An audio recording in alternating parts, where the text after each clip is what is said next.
अच्छा, मैं आपको बता दूँ कि इनकम टैक्स के जो लॉज़ को डील कर रहे हैं, वो फाइनेंस एक्ट डील कर रहा है और इनकम टैक्स ऑर्डिनेंस डील कर रहा है और इसके साथ और भी बहुत से लॉज़ हैं, लेकिन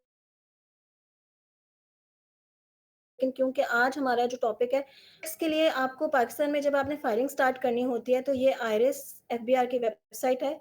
आपने ये पोर्टल अपना करना होता है ऑन, ठीक है? इसको आपने ओपन करना होता है।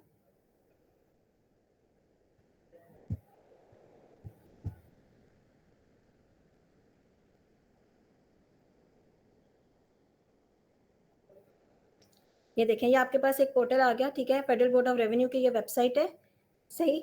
अब इसके अंदर आपके पास फ्रॉम योर लेफ्ट साइड ये आपके पास आईआरएस की लॉगिन डिटेल्स आ रही होती हैं, ठीक है? एनटीएन होता है नेशनल टैक्स नंबर। जो भी पाकिस्तानी हैं या जो भी फॉरेनर्स हैं, ठीक है, ओवरसीज पाकिस्तानी हैं, वो पाकिस्तान में जब अपने आप को रजिस्टर कराते हैं एफबीआर के साथ, तो वो अपना एनटीएन बनाते हैं, ठीक? एनटीएन जो है वो आपका कौन कौन से लोग हैं जिनको रिक्वायर्ड है एनटीएन बनाना? प्रोफेशनल्स जिस तरह लॉयर्स हो गए, चार्टर्ड अकाउंटेंट्स हो गए, मेडिकल के लोग हो गए, डॉक्टर्स हो गए, और आपके अलावा इसके अलावा जो इंजीनियर्स हो गए, जो किसी भी ऑर्गेनाइजेशन के साथ कनेक्टेड होते हैं, जैसे हम पाकिस्तान बार काउंसिल के साथ होंगे, मेडिकल और जो है मेडिकल वाले जो हैं वो पाकिस्तान मेडिकल काउंसिल के साथ होंगे, इंजीनियरिंग काउंसिल के साथ होंगे, अकाउंटेंट्स होंगे, इन सब के ऊपर मैंडेटरी है कि इन्होंने अपना एनटीएन ज़रूर बनाना है, ठीक है? और अपने एसेट्स जो हैं वो डिक्लेयर करने ही करने हैं according to the income tax ordinance, ठीक? वो लोग जिनको ज़रूरत नहीं है अपना एनटीएन बनाने की, उन लोगों की कैटेगरी वो है जिनको एग्जम्पशन है, जिस तरह विडोज़ हो गई, डिसेबल पर्सन्स हो गए, या वो लोग हो गए जिनकी एज जो है वो 18 ईयर्स से कम है और उनके पास कोई सोर्स ऑफ इनकम नहीं है। जहाँ पर आप इनकम जनरेट कर रहे होते हैं, आपकी इनकम पूरे साल की इनकम पर एनम आपकी जो एक सैलरी है, वो किसी भी सोर्स से आ रही है, अगर तो वो आ रही है आपकी सैलरी फ्रॉम किसी ऑर्गेनाइजेशन से या किसी गवर्नमेंट सोर्स से, 7 लाख से ऊपर अगर आपकी सैलरी है, 7 लाख से ऊपर, तो फिर आपके ऊपर इनकम टैक्स मतलब एनटीएन बनाना मैंडेटरी है और अपने एसेट्स को डिक्लेयर करना मैंडेटरी है।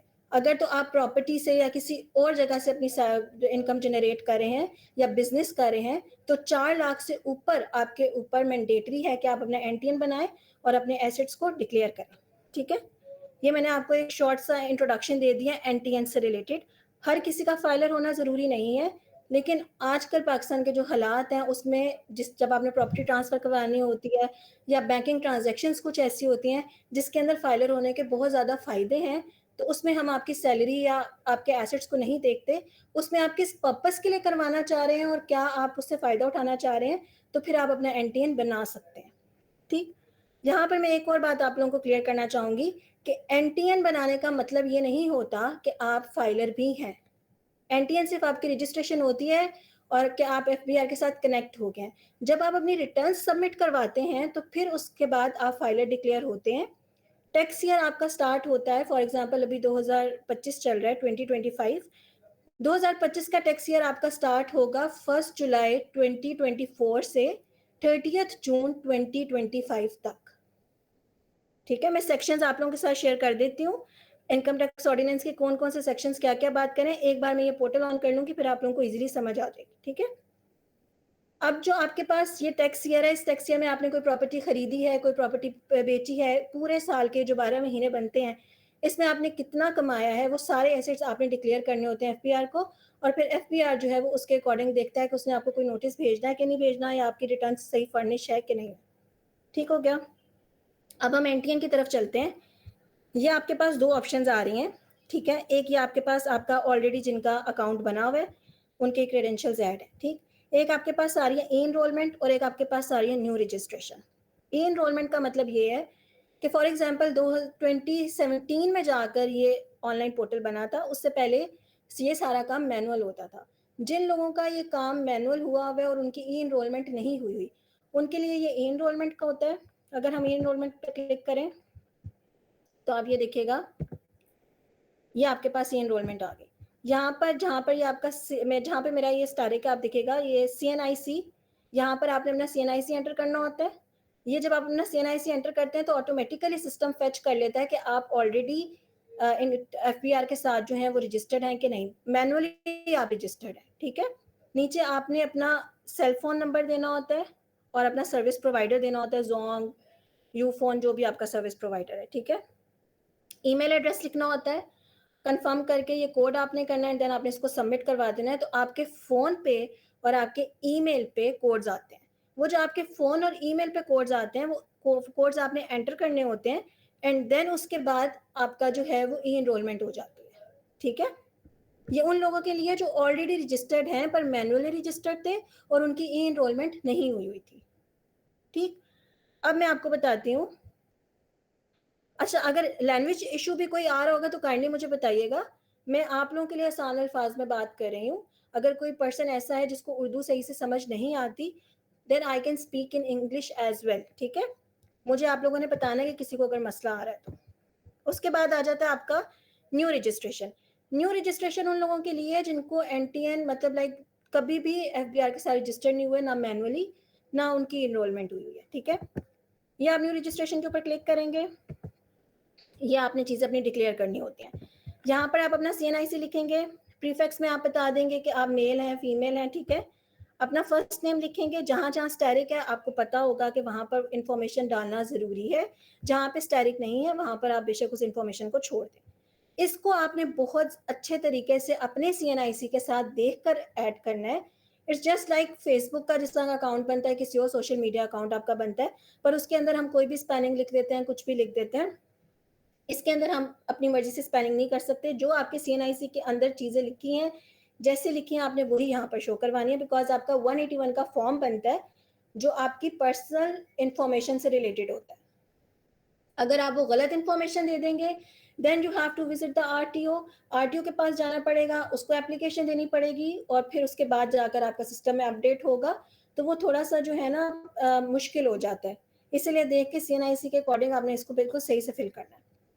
उसके बाद आपके पास आ रहा है करंट सर्विस प्रोवाइडर, ज़ोंग, कोई भी आपके पास सिम है, आपका नंबर है जो ऑलरेडी रजिस्टर्ड नहीं है एफबीआर में, आप वो नंबर यहाँ पर ऐड करेंगे, उसके बाद अपना कन्फर्म करेंगे सेल फ़ोन नंबर, यहाँ आ रहा है रजिस्टर्ड ऑन योर सीएनआईसी। अब मैं आपको एक बात क्लियर कर दूँ, ज़रूरी नहीं है कि रजिस्टर्ड हो ऑन योर सीएनआईसी। बहुत सारे लोग हैं जो उनका सिम्स किसी और के नाम पर है और वो यूज़ कर रहे हैं। और टैक्स कंसल्टेंट भी ऐसे ही करते हैं कि कोर्स मंगवाने के लिए अपना कोई नंबर ऐड कर देते हैं, ठीक है? प्रेफ़र ये किया जाता है कि जो पर्सन है, जो जिसका एनटीएन बन रहा है, उसी का ही नंबर ऐड किया जाए।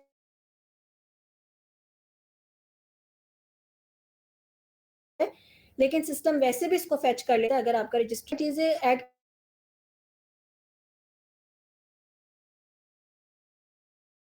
करने की रीज़न ये है कि आपको सिस्टम से कोड जनरेट यूज़र आईडी आपके पास आ जाता है। हर 60 डेज़ के बाद अभी ये 2025 में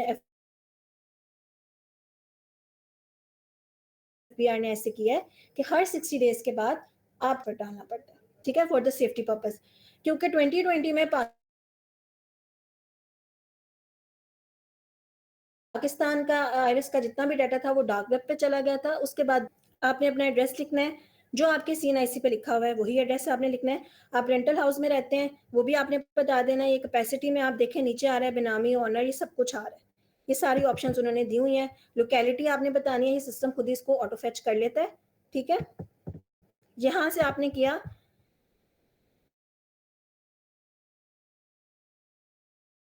जब आप ये कैप्चा कोड एंटर करते हैं, 1 सेकंड, करते हैं आपके पास कोड जनरेट हो जाते हैं एंड देन आपका एनटीएन बन जाता है। आपके ईमेल पे और आपके फ़ोन नंबर पे आपको एक मैसेज आता है एफबीआर की तरफ से कि ये आपका रजिस्ट्रेशन नंबर है, ये आपका पासवर्ड है, अब आप एफबीआर में रजिस्टर हो चुके हैं, आपका एनटीएन बन चुका है, ठीक है?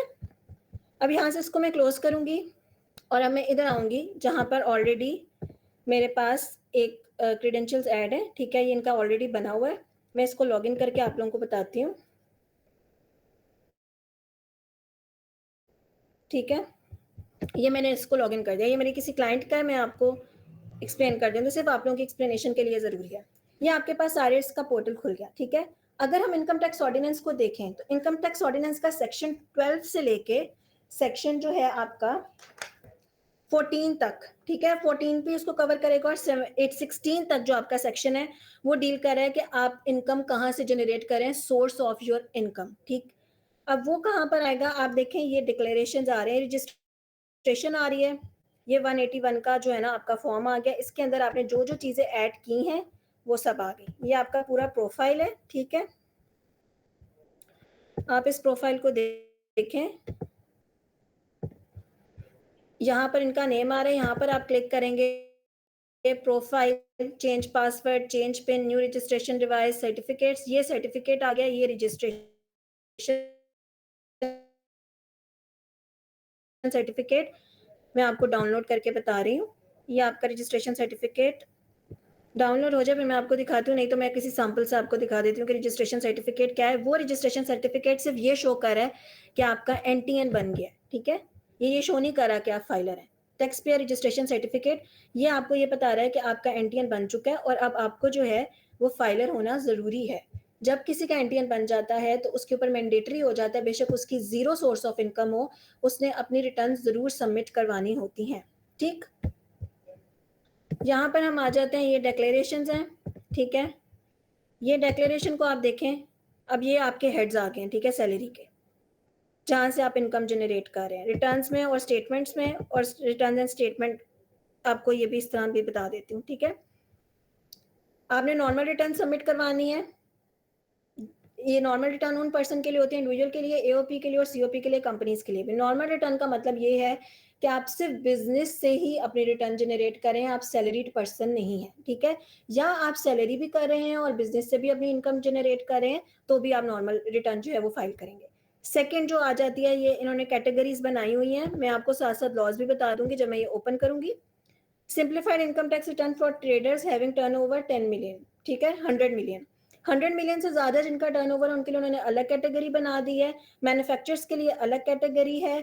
उसके बाद वेल्थ स्टेटमेंट आपकी अलग से होती है। वेल्थ स्टेटमेंट वन सेक्शन भी 116 ही है वेल्थ स्टेटमेंट का, ठीक है? और जो सेक्शन है आपका रिटर्न फाइलिंग का, वो 114 ही है। सही, जो आपके पास फॉर्म्स आ रहे होंगे वही आपके पास ऑलरेडी सेक्शंस भी होंगे।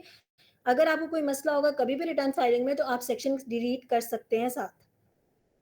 वेल्थ स्टेटमेंट होते हैं, 2 फॉर्म्स होते हैं आपके पास जब आप रिटर्न सबमिट कराते हैं। पहले आपके पास 114 का फॉर्म होता है, उस 114 के फॉर्म के अंदर आपने बताना है कि आप इनकम जनरेट कहाँ से करें, सैलरी से कर रहे हैं, प्रॉपर्टी से कर रहे हैं, फॉर एग्जांपल आपने प्रॉपर्टी रेंट पे दी हुई है, प्रॉपर्टी से कर रहे हैं, उसके बाद बिजनेस से करें, बिजनेस कोई भी आपका हो सकता है, या अदर सोर्स हैं जैसा एग्रीकल्चर हो गया और फॉरेन इनकम होगी, ठीक? ये 5 आपके पास हेड होते हैं जो आपको बताते हैं 114 के फॉर्म में कि आपने इनकम कहाँ से जनरेट।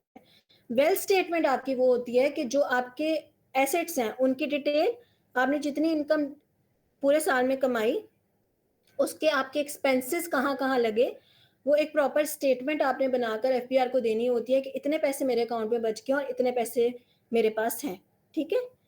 और फिर उसके बाद non residence Pakistan having no source of income in Pakistan. अगर कोई इंसान 183 डेज से ज़्यादा पाकिस्तान में नहीं रहता, तो वो फॉरेन है, यानी नॉन रेजिडेंस पाकिस्तान है, बेशक उसका ओरिजिन पाकिस्तान में है या नहीं, ठीक? अगर तो कोई पर्सन 183 डेज से कम पाकिस्तान में रहता है, तो फिर उसको अपनी रिटर्न ज़रूर सबमिट करवानी होगी। 183 से ज़्यादा वाले को अपनी रिटर्न सबमिट नहीं करवानी, according to the income tax ordinance. क्यों नहीं करवानी? क्योंकि उसका सोर्स ऑफ इनकम अगर पाकिस्तान नहीं है, तो उसके ऊपर कोई टैक्स लायबिलिटी नहीं बनती। हाँ, फॉर द सेविंग पर्पस के लिए अगर वो करवाना चाह रहा है और बेनिफिट्स लेना चाह रहा है, जैसे पाकिस्तान में उसने प्रॉपर्टी परचेज करनी है या कोई भी एसेट परचेज करना है, मूवेबल और इमूवेबल, या अपनी फैमिली में वो पैसे भेजा है, तो पाकिस्तान के लिए वो रेवेन्यू जनरेट कर रहा है, उसके लिए जो है वो अपनी रिटर्न फाइल कर सकता है। अगर कोई पर्सन जो है वो पाकिस्तान से बाहर रहता है और उसने अपनी प्रॉपर्टी रेंट पे दी हुई है, तो इसका मतलब है कि वो सोर्स ऑफ इनकम उसका पाकिस्तान में है। बेशक वो 183 डेज से बाहर पाकिस्तान में रहा है या कम रहा है, लेकिन उसका सोर्स ऑफ इनकम पाकिस्तान में है, तो फिर उसको नॉर्मल रिटर्न ही अपनी सबमिट करवानी पड़ेगी, वो नॉन रेजिडेंट्स की रिटर्न सबमिट नहीं करवा सकता, ठीक है? अब मैं आपके सामने एक डिक्लेरेशन ओपन कर देती हूँ। उसके अलावा जो है वो है आपके पास सैलरीड पर्सन की, ठीक है? Simplify income tax return for salary person, जो लोग सिर्फ इनकम अपनी सैलरी से कमा रहे हैं, ये सिर्फ उन्हीं के लिए है। इसमें आप बिजनेस वाले इनकम अपनी ऐड नहीं कर सकते, ठीक है? मेकल रिटर्न जो है उसके अंदर सैलरी भी कवर हो जाएगा, एग्रीकल्चर भी कवर हो जाएगा, फॉरेन भी कवर हो जाएगा। अगर मैं सिर्फ सैलरी ओपन करूंगी तो उसके अंदर आपके पास और जो ऑप्शंस हैं वो नहीं आएंगी, ठीक? क्योंकि इनकी 2025 की रिटर्न हुई है, मैं इसके अंदर टैक्स पीरियड जो है ये आपके पास एक ब्लॉक आ गया, ठीक है। इसके अंदर आपने एक टैक्स ईयर अपना सेलेक्ट करना है। मैं इनका 2021 कर देती हूँ बिकॉज ये इनकी नहीं हुई। ठीक, मैं इसको कंटिन्यू करूँगी। ये मेरे पास एक फॉर्म खुल गया, ठीक है। अब आप ये देखें, ये आपके रिटर्न सबमिट होने का फॉर्म है। अब इसके साथ साथ मैं आपको सेक्शंस भी बताती जाऊंगी। सेक्शन 114 आपका इनकम टैक्स ऑर्डिनेंस का बता रहा है आपको कि आपकी एम्प्लॉयमेंट क्या है, ठीक है। और इसको हम फॉर्म 114 भी कहते हैं। ये बता रहा है return of complete file voluntary for the complete year, ठीक है। ये किस ईयर, टैक्स ईयर कौन सा बन रहा है हमारे पास, टैक्स ईयर ये हमारे पास बन रहा है, आप देख लें, टैक्स ईयर 2021 जो स्टार्ट हो रहा है 1 जुलाई 2020 से और खत्म हो रहा है 30 जून 2021 को, ठीक है। यहाँ पर मेरे पास आ गई different details.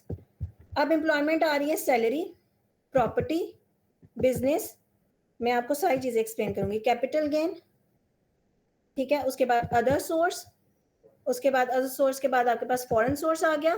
Tax chargeable payments ये अलग चीज है, मैं बाद में बताऊंगी। And then the world statement, ठीक है। अब सबसे पहले आपके पास एम्प्लॉयमेंट आ गई। अगर आप सैलरी से अपनी इनकम जनरेट कर रहे हैं तो आप ये देखें कि आपके पास आ रहा है income from salary, total amount. आपके पास सैलरी स्लिप होती है। सैलरी स्लिप के अंदर क्या होता है कि आपके पास सारी डिटेल्स होती हैं कि आपकी ग्रॉस इनकम कितनी है, नेट इनकम कितनी थी, ऊपर आपको अलाउंसेस कौन कौन से मिल रहे हैं, उन सब चीज़ों को आपने प्लस करना होता है। एंड देन वो आपने यहाँ पर लिखनी होती है टोटल अमाउंट में, ठीक है। फॉर एग्जाम्पल एक ये कमा रही हैं पूरे साल का, मैं अगर कह दूं 12 महीनों का ये कमा रही है 12 लाख, ठीक है। 1 लाख रुपए इनकी सैलरी है, ठीक हो गया। अब इसके अंदर amount exempt from the tax. अब कुछ जगह पे एग्जाम्पशन मिलती है जहाँ पे आप डिडक्शन करते हैं। जैसे जो आपका मेडिकल अलाउंस होता है ना, according to the income tax ordinance, वो एग्जाम्प्टेड होता है फ्रॉम द टैक्स। आप क्या करेंगे, अपने सैलरी स्लिप में देखेंगे कि आपका जो मेडिकल अलाउंस है, जिस तरह गवर्नमेंट का अब तो 20% है, कुछ जगह पे 15% है, कुछ प्राइवेट सेक्टर में भी 10% भी काटते हैं, 5% भी काटते हैं। जहां कहीं पे भी मेडिकल अलाउंस लिखा होगा उसको आपने 12 लाख का से निकाल देना। फॉर एग्जाम्पल 15% है तो आप 12 लाख का 15% निकालेंगे और 15% जब आप निकालेंगे तो वह वो अमाउंट आपने यहाँ पे लिख देनी है एग्जाम्पशन में। ठीक, मैं उसकी रीजन आपको बता देती हूँ। मैं आप लोगों के सामने इसको क्लियर भी कर देती हूँ ताकि आप लोगों को समझ आ जाए, क्योंकि मुझे पता है बहुत सारे लोग मैथ्स में इतने अच्छे नहीं होते। कोई इशू नहीं है, ठीक है। ये 12 लाख है। फॉर एग्जाम्पल 15% जो था आपका मेडिकल अलाउंस था, आपने 15% करना है 12 लाख का, ठीक है।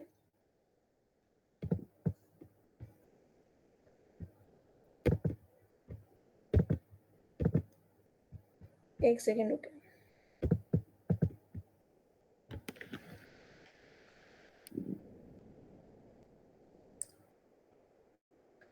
ये कैलकुलेटर का थोड़ा सा इशू आ रहा है, मैं आपको करके बताती हूँ।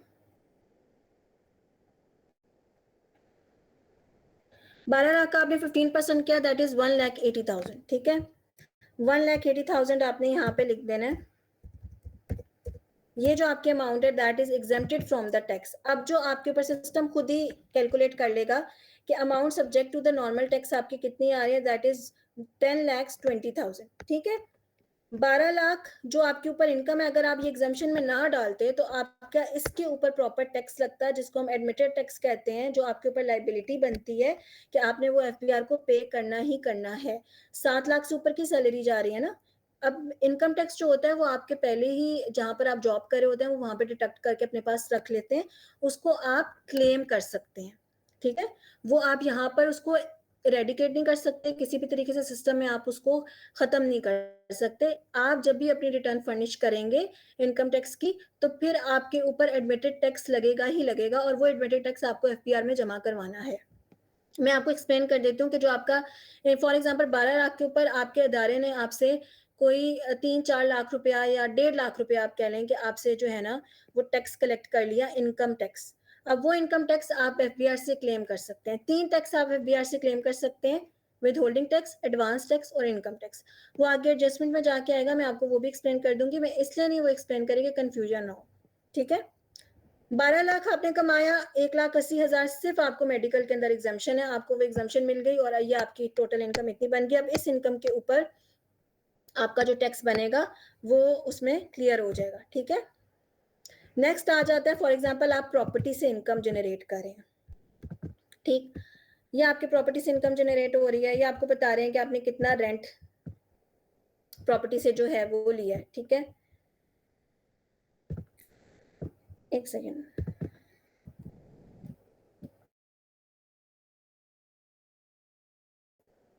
Income loss from the property, इन सब चीजों को छोड़ के ना आपने यहां पर आना है।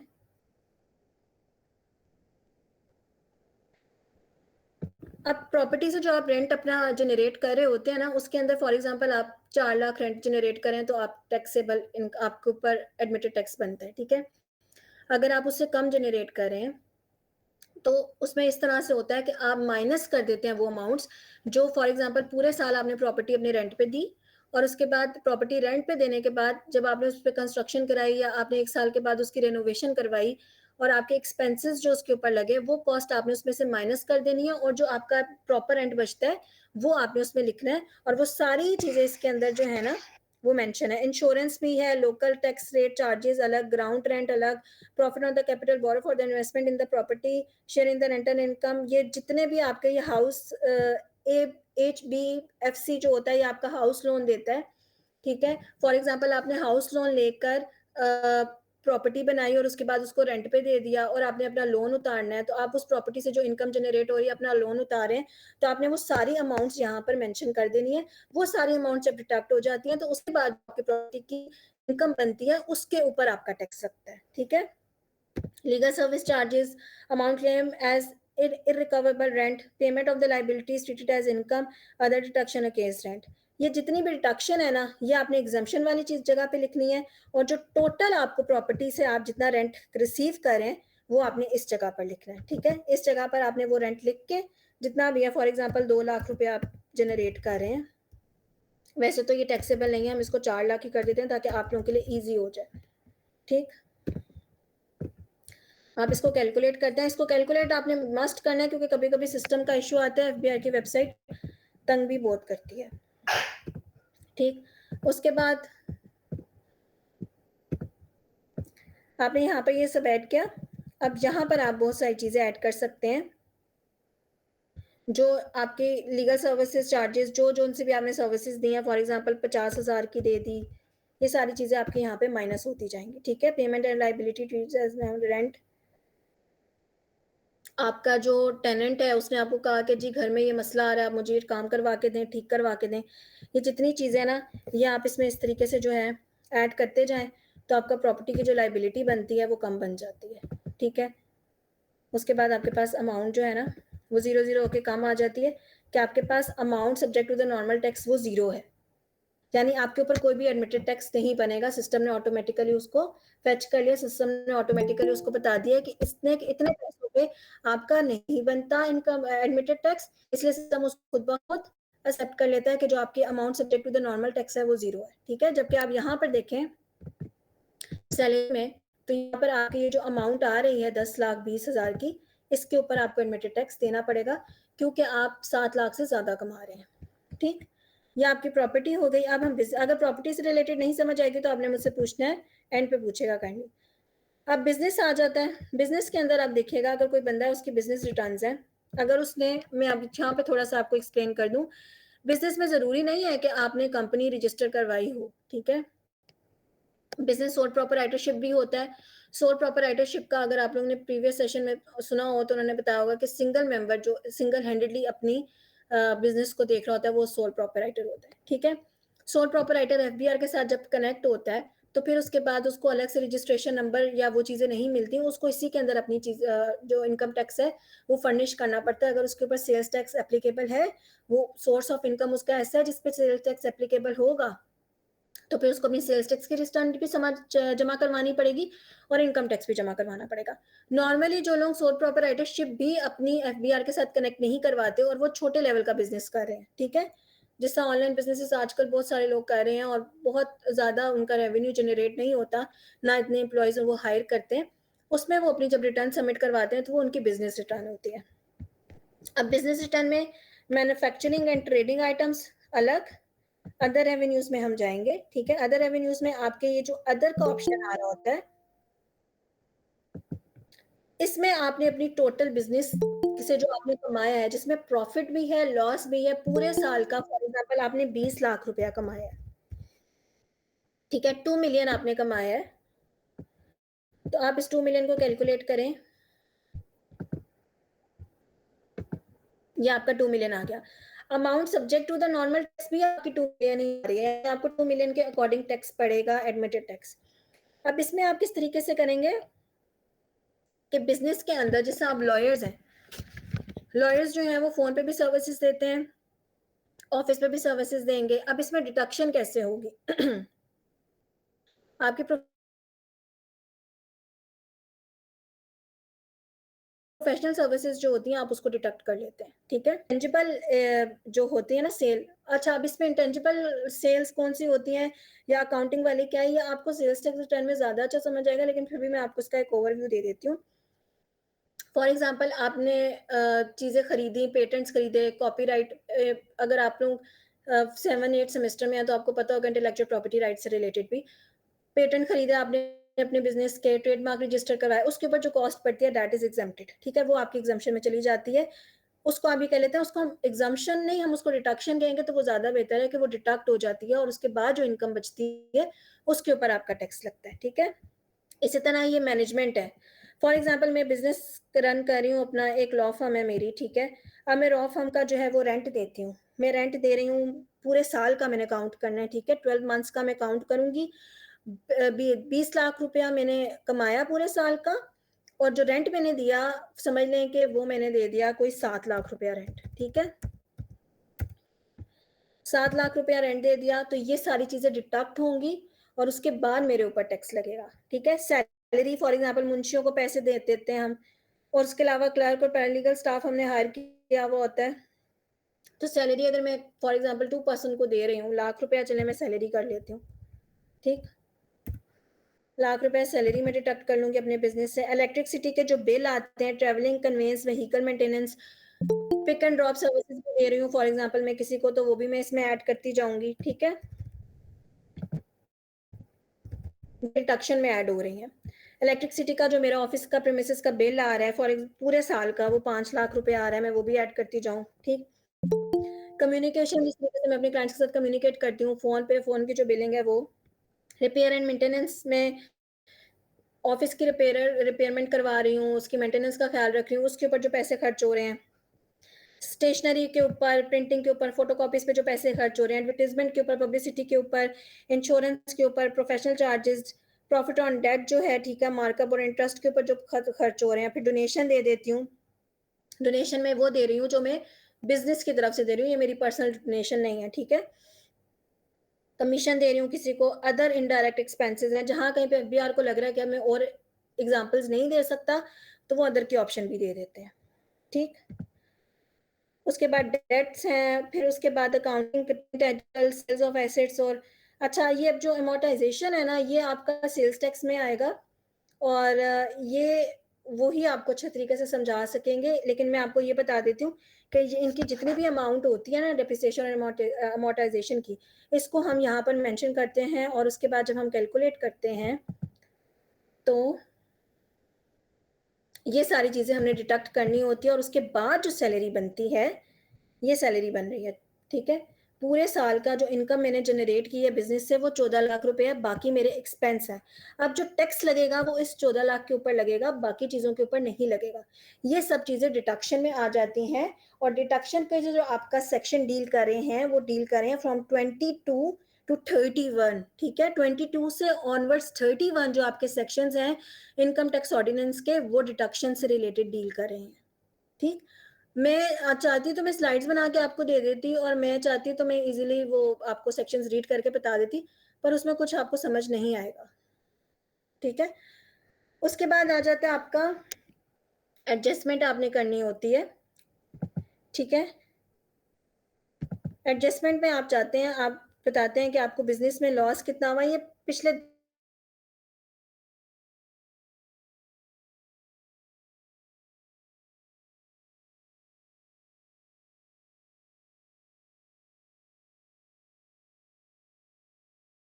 आपका रिपेमेंट के ऊपर पैसे लग गए, ठीक है, तो इसने खुद ब खुद आपका लॉस कैलकुलेट कर लिया है।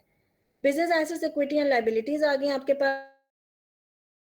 यहाँ पर आपने अपनी बिजनेस की स्टेटमेंट को ऑर्गेनाइज करना होता है। फॉर एग्जाम्पल आपने बताना है कि पूरे साल का आपने कितना कमाया, 20 लाख, ठीक है, सॉरी ये कैपिटल आ रहा है, एक सेकंड रुकिए। अच्छा, यहाँ पर आपने बताना होता है कि आपके आपके इसके अलावा कोई एसेट्स वगैरह है, आपने बिजनेस जब अपना स्टार्ट किया था, ठीक है। फॉर एग्जांपल आपने अपना बिजनेस स्टार्ट किया, बिजनेस कैपिटल था आपका 30 लाख रुपया, आपने वो लिख दिया, ठीक है। और आपने जो एसेट्स वगैरह खरीदे, ऑथराइज कैपिटल वो होता है जो आप बिजनेस में शो कराते हैं, जिसको आप रखते हैं, ठीक है। और जो बिजनेस आपने उसमें से जो पैसे बच जाते हैं, आपने जो पैसे बचाए हुए होते हैं, वो अलग से डिफरेंस आ रहा होता है। वो 5 लाख का फॉर एग्जाम्पल आ रहा है, और जो आपका एसेट्स में लग गया, बिल्डिंग में लग गया, प्लांटेशन में लग गया, मशीनरी में लग गया, आपने लैपटॉप्स लेके दिए, डिपॉजिट, पेमेंट, स्टॉक्स, जिन जिन चीज़ों पे आपके पैसे लग गए, फॉर एग्जांपल आपने वो सारा बता देना। और उसके बाद मैं अगर इसको 30 लाख ही कह देती हूँ कि मेरा इतने से मैंने बिजनेस अपना स्टार्ट किया था, इतने मेरे पैसे लग गए, और इतने ही बिजनेस मैंने पूरा ऑथराइज कैपिटल अपना यूटिलाइज कर लिया, ठीक है। और उसके बाद जो अगले साल मैंने कमाया टैक्स ईयर में, वो मैंने 20 लाख रुपया कमाया, और उस 20 लाख रुपए में से 6 लाख मेरा नुकसान हुआ, और 14 लैक्स जो है वो मेरे पास एज एन इनकम जनरेट हुए। प्रॉफिट जो है वो उससे अगले साल मुझे होगा, जब मैं फॉर एग्जांपल 20 लाख में कमा रही होती, और ऊपर जो मुझे प्रॉफिट हो रहा होता कि मेरा किसी भी चीज के ऊपर, उसके ऊपर जो है वो टैक्स एप्लीकेबल होता है, लेकिन लॉस के ऊपर कोई टैक्स एप्लीकेबल नहीं होता, ठीक है। लॉस माइनस हो जाता है, और जो टोटल अमाउंट आपने प्रॉफिट के साथ कमाई होती है, उसके ऊपर आपका टैक्स लगता है, ठीक है। अब ये यहाँ पर आपको बिजनेस की भी समझ आ गई, ये जितने एसेट्स हैं आप इनको भी डिक्लेयर कर देंगे, ठीक। अब आ जाते हैं कैपिटल गेन। कैपिटल गेन का मतलब ये होता है कि आपने कोई चीज खरीदी, ठीक है, और उसके बाद आपने वो चीज सेल आउट कर दी। जब आपने वो चीज सेल आउट कर दी, आपने उसको प्रॉफिट में सेल आउट किया।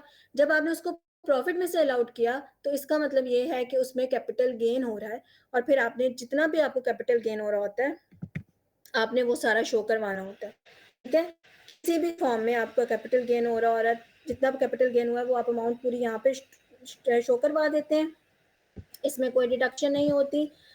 Amount subject to the normal tax आपको वहीं पर आ जाएगा कि जितना आपने कमाया उतना है।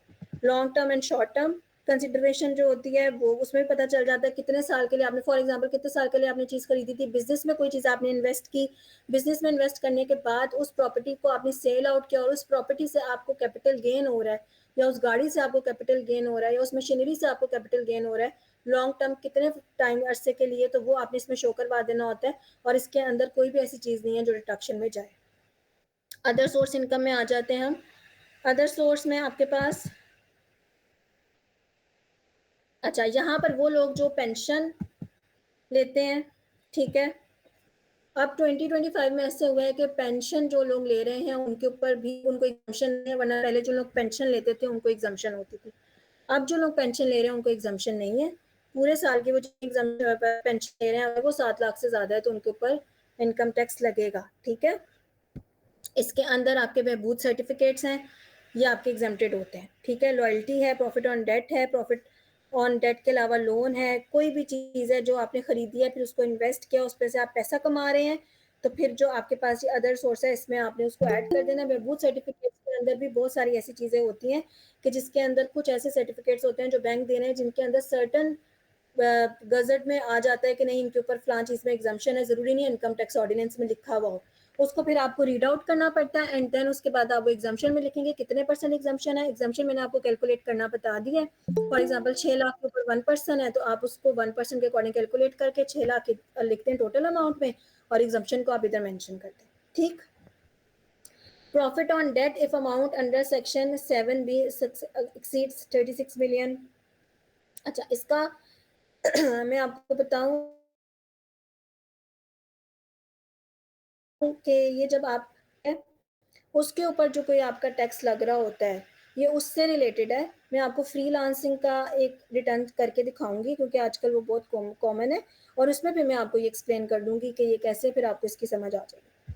अदर रिसीट्स यानी इसके अलावा कोई रिसीट्स हैं तो वो बता दें। यहाँ कहीं पे भी, ये देखें यहाँ पे पेंशन आ रहा है। अगर तो फॉर एग्जांपल किसी की पेंशन, अगर मैं पिछले साल की बात करती तो जितनी मर्जी कोई पेंशन कमा रहा है वो एग्जाम्शन में आ जाती, तो वो मैं लिखती यहाँ पर। फॉर एग्जांपल किसी की 20 लाख रुपया पेंशन है, ठीक है, वो मैं यहाँ पे लिखूंगी एग्जाम्शन में और उसको कैलकुलेट कर दूंगी। अगर मैं पिछले साल के अकॉर्डिंग देखती, ठीक है, कि उसके ऊपर कोई भी जो है वो टैक्स नहीं लग रहा। अगर तो किसी की एग्जाम्शन में नहीं आ रही और जीरो एग्जाम्शन आ रही है, तो मैं 20 लाख इधर मेंशन कर दूंगी, ठीक है। अब इसके बीच में आपका मेडिकल अलाउंस एग्जाम्प्ट नहीं होता, वो पहले सैलरी में होता है, इसमें डिडक्शन नहीं हो रही। डिडक्शन और एग्जाम्शन थोड़ा सा कंफ्यूजन वाली चीज़ है, क्योंकि जब हम पोर्टल पे जाते हैं तो हम डिडक्शन को एग्जाम्शन में ही लिखते हैं, ठीक है। फिर आपके पास आ जाता है foreign source income, agriculture income. अच्छा, अब एग्रीकल्चर कुछ जो एग्जाम्शन है ना जिनमें, वो मैंने आपको बता दिया था, विडोज को है, डिसेबल पर्सन को है, एग्रीकल्चर लैंड में भी एग्जाम्शन है। लेकिन अब मैं आपको ये बात क्लियर कर दूं कि एग्रीकल्चर लैंड में अगर आपकी 5 एकड़ से कम की प्रॉपर्टी है, ठीक है, तो फिर आपको एग्जाम्शन है। अगर आपकी 5 एकड़ से ज़्यादा की प्रॉपर्टी है और उस प्रॉपर्टी मतलब ज़मीन एग्रीकल्चर लैंड है और उसके ऊपर जो है आप टैक्स मतलब उसके ऊपर आप 4 लाख रुपया कमा रहे हैं, किसी भी सूरत में, ठेके की सूरत में कमा रहे हैं, खुद आप उसके ऊपर खेती बाड़ी कर रहे हैं और उसके बाद आप अपनी प्रोडक्ट्स जो हैं वो खुद मार्केट में सेल आउट कर रहे हैं, तो अगर वो 4 लाख से इनकम आपकी एक्सीड कर रही है, तब फिर आपकी एग्रीकल्चर इनकम एग्जेम्प्टेड नहीं है। फिर आपको एग्रीकल्चर इनकम जो है वो अपनी शो करवानी पड़ती है, और एग्रीकल्चर इनकम को शो करवा कर, फॉर एग्जांपल 4 लाख से कम है तो हम इसको यहाँ पे एग्जाम्शन में लिख देंगे, ठीक है। 3 लाख में एग्जाम्शन में लिख देती हूँ, ठीक। 30 लाख हो गए, सॉरी, इसको मैं कैलकुलेट कर लेती हूँ। ये आपकी 3 लाख रुपया है, ये आपकी एग्रीकल्चर इनकम एग्जेम्प्टेड है, ठीक है। अगर मेरी एग्रीकल्चर इनकम जो है वो 4 लाख से ज़्यादा एक्सीड कर रही है, तो फिर आप प्रोविंशियल लेवल पे, फॉर एग्जांपल आपका लैंड जो है वो पंजाब में है, ठीक है, एग्रीकल्चर जो है आपका इनकम आप जनरेट पंजाब से करें, तो आप इनकम टैक्स देते हैं पटवारी को, ठीक है। उसकी एक रिसीट होती है, मुझे अगर वो रिसीट मिल जाए तो मैं आप लोगों के साथ वो शेयर कर देती हूँ, आप लोगों के लिए ईजी हो जाएगा, क्योंकि ये बहुत सारे जो टैक्स कंसल्टेंट है ना वो ये गलत जमा करवाते हैं। अगर आप लोगों को आ जाएगा तो इससे अच्छी और क्या बात है। उसमें एक रिसीट होती है, वो रिसीट आप लोगों को मैं ग्रुप में शेयर कर दूंगी, मैं इनको कहूँगी कि ये जो है ना अरूज, ये आप लोगों के साथ बाद में शेयर कर दें।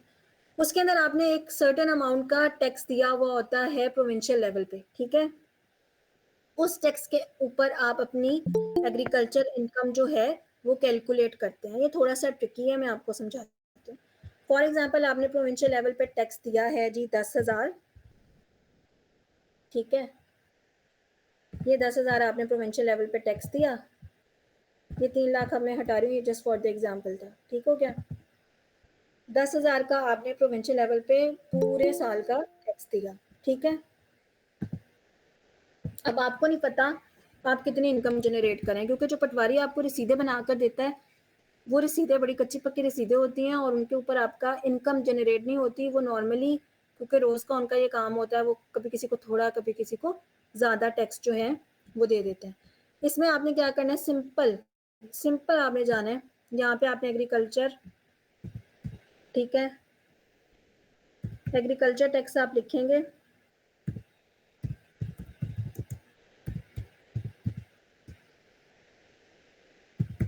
इसके रेट्स भी हैं, रेट्स भी मैं आपको समझा दूंगी, लेकिन वो फिर इससे अलग हो जाएगा, तो बेहतर ही है कि मैं आपको कैलकुलेटर से करके बता देती हूँ, ठीक है, आपके लिए इजी हो जाएगा। फॉर एग्जांपल ये एग्रीकल्चर इनकम आपने अपनी बतानी है कितनी है, 2025 का ये आ गया आपके पास, Punjab tax on the agriculture income calculator Pakistan, ठीक है। ये इनकी वेबसाइट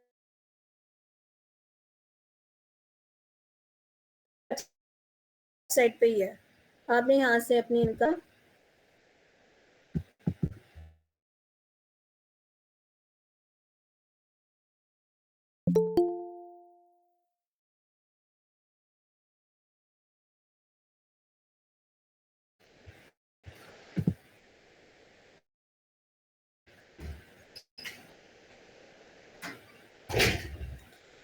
ये स्लैब्स आपके पास आ रही हैं, ठीक है, इनकम टैक्स स्लैब्स आ रही हैं आपके पास।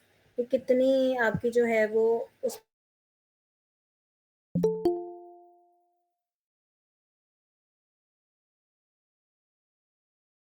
पे होगा, लेकिन मैं ये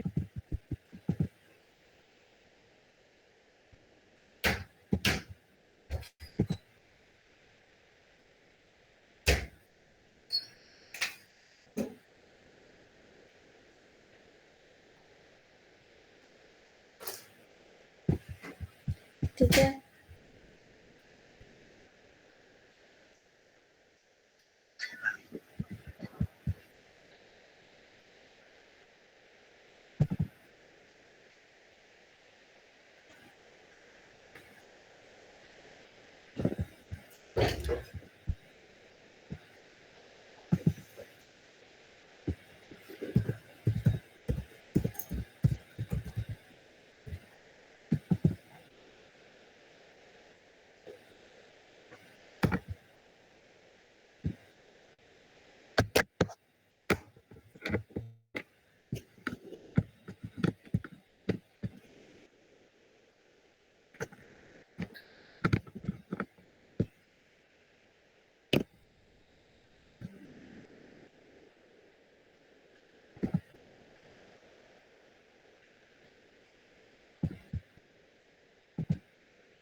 फॉर एग्जाम्पल आपने 10,000 दिया है, ठीक है।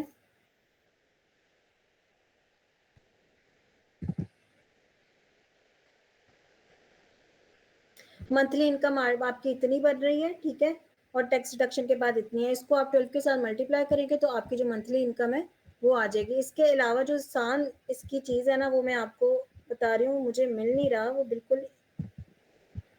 सिर्फ मुझे एक सेकंड दीजिएगा, उससे आपको बिल्कुल एग्जैक्ट समझ आ जाएगी कि मैं क्या कहना चाह रही हूँ।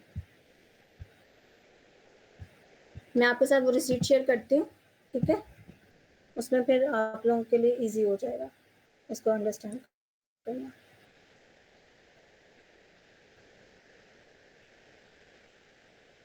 सिर्फ मुझे 2 सेकंड्स दीजिएगा।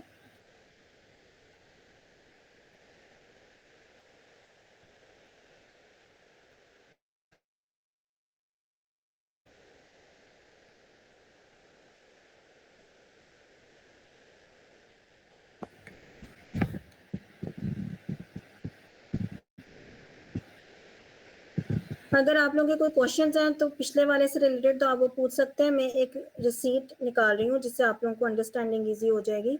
मीनवाइल मैं आप लोगों के क्वेश्चंस भी ले लेती हूँ।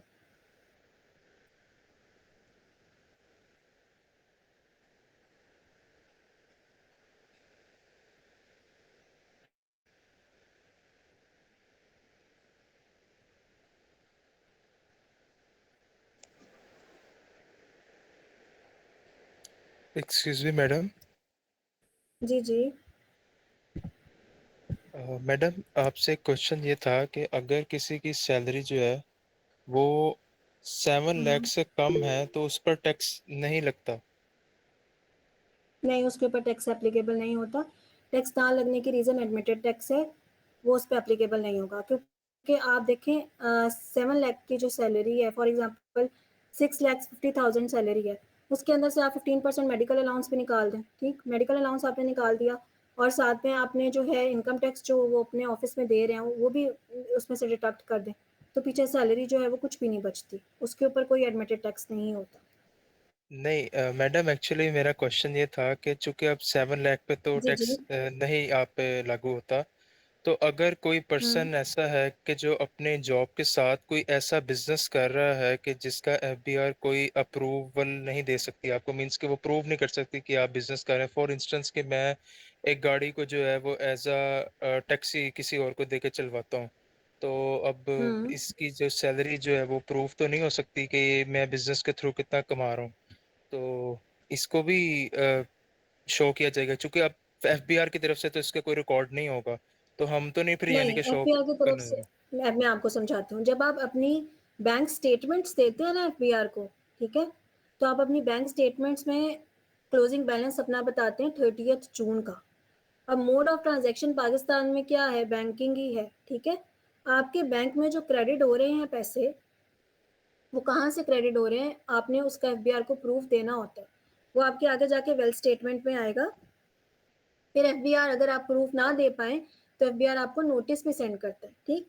तो इसलिए जो आपकी इनकम है, जितनी इनकम आप डिफरेंट सोर्सेज से ले रहे हैं, फॉर एग्जांपल आप बिजनेस से भी ले रहे हैं, सैलरी से सॉरी ले रहे हैं, उसको आपको डिक्लेयर करना मस्ट है, क्योंकि एफबीआर के पास बैंक का एक्सेस होता है। आप अपना बैंक अकाउंट शो करवाएंगे, जब आप अपना बैंक अकाउंट शो करवाएंगे, अपना क्लोजिंग बैलेंस उसमें शो करवाएंगे, तो आपकी पूरी बैंक स्टेटमेंट जो है वो एफबीआर के पास आ जाती है बैंक से। अगर तो बैंक से नहीं आती तो वो आपको नोटिस भी कर सकता है कि आप काइंडली ये डॉक्यूमेंट हमें प्रोवाइड करें, हमने आपकी ये बैंक स्टेटमेंट देखनी है कि ये आपकी इनकम तो 2 लाख है लेकिन आपके पास अकाउंट में 6 लाख आ रहा है, तो ये जो आपका डिफरेंस आ रहा है 4 लाख का, ये कहाँ से आ रहा है। मैडम अगर बैंक तक बात ही ना जाए? अगर तो बैंक अगर कैश में आप ले रहे हैं तो then you don't need to declare anything, ठीक है। वो तो फिर पाकिस्तान है, आप मतलब काफी तरीके हैं कि किस तरीके से आप टैक्स से बच सकते हैं और उन चीज़ों को लेके चल सकते हैं। अगर एफबीआर के पास एफबीआर मालूमात का भी एक पोर्टल है, जब आप एनटीए रजिस्ट्रेशन अपनी करवा लेते हैं तो फिर एफबीआर मालूमात में जाकर आपका जब ये लॉगिन एंड पासवर्ड क्रेडेंशियल्स आप ऐड करते हैं, एफबीआर मालूमात में बहुत सारा डाटा उनके पास ऑलरेडी आ जाता है। इवन ये जो आपका MIS है ना, फॉर एग्जाम्पल ये MIS है, ठीक है, इसमें ये आपका इंफॉर्मेशन सेंटर है। इस इंफॉर्मेशन सेंटर में जाके आप, ये आपको बाद में बताती हूँ, ये मेरा पेज जो है ना, इनका सिस्टम भी थोड़ा सा एफबीआर का स्लो है, तो ये मेरा कहीं बंद ही ना हो जाए। मैं आपको समझाती हूँ, ये MIS के अंदर आपके इंफॉर्मेशन सेंटर है। इसके अंदर आपने जितना टैक्स दिया हुआ होता है, इवन बैंकिंग सेक्टर में भी आपको जितने पैसे आ रहे होते हैं, जो आपका इनकम टैक्स डिडक्ट हो रहा होता है, किसी कंपनी के साथ आप काम करें, कॉन्टेक्ट करें, वो आपके MIS में आ जाता है। फॉर एग्जाम्पल अगर तो आपने ये पैसे बचाने हैं, आप बचा लें, लेकिन कल को ये पैसे जमा कर कर कर करके आप घर में रख रहे हैं, उसके बाद आप गाड़ी परचेज कर लेते हैं, तो वो गाड़ी आपका एसेट है, आपने उसको एफबीआर में बेशक शो नहीं करवाया, लेकिन वो FBR excise and taxation department से, तो एफबीआर आपको नोटिस भेजेगी कि ये आपने अभी तक जमा क्यों नहीं करवाया, या आपने इसको डिक्लेयर क्यों नहीं किया। और गाड़ी अगर आपने 20 लाख की ले ली है तो इनकम आपने 2 लाख शो की हुई है, तो ये जो इतना डिफरेंस आ रहा है, ये गाड़ी आपने कहाँ से खरीदी है, ठीक। तो अगर आपने कोई चीज़ छुपानी है तो फिर उसको प्रॉपर प्लानिंग के साथ छुपाना पड़ता है। अगर तो प्रॉपर प्लानिंग नहीं है देन फिर मसला होगा आपके लिए। अगर कोई और मैडम क्वेश्चन है तो काइंडली पूछ लें। जी जी। मैम इसको प्राइस बॉन्ड में हम कन्वर्ट कर सकते हैं, जो बात अभी आपने की? प्राइस बॉन्ड जो है जी, प्राइस बॉन्ड पे आप कर सकते हैं, और प्राइस बॉन्ड आपके इन्वेस्टमेंट के पर्पज में आ जाता है, उसको आप वेल्थ स्टेटमेंट में शो कराते हैं, उसको आप उसमें शो नहीं करवाते, अपनी हम्म, इनकम में शो नहीं करवाते। लेकिन फिर भी बात वही आ जाती है कि हमने प्राइस बॉन्ड कहाँ से खरीदे, प्राइस बॉन्ड की वर्थ कितनी थी। अच्छा मैम, मेरा एक क्वेश्चन है वैसे कि तो स्टेट आपने बैंक वो आपको इश्यू कर पेंशन रहा है प्राइस बॉन्ड, लेकिन आपके पास अगर 2 लाख है और आपने 3 लाख का प्राइस बॉन्ड। जी जी। जी मैम, आपने वो पेंशन का बताया, तो अगर किसी की डबल पेंशन है, मतलब अगर कोई अनमैरिड है, किसी की डॉटर, और उसके फादर भी रिटायर्ड थे, तो उनकी पेंशन अब उसको मिल रही है, और लेकिन वो खुद भी जो है ना वो गवर्नमेंट एम्प्लॉय थे और वो भी रिटायर्ड है, तो उसकी अपनी पेंशन भी आ रही है, उसके फादर की भी उसे लगी हुई है, तो वो फिर वो हम लोग कंबाइंड पेंशन लिखेंगे इकट्ठी एक ही, या उसकी कोई अलग से स्लैब होगी, अलग से उसकी कोई ब्लैंक होगी?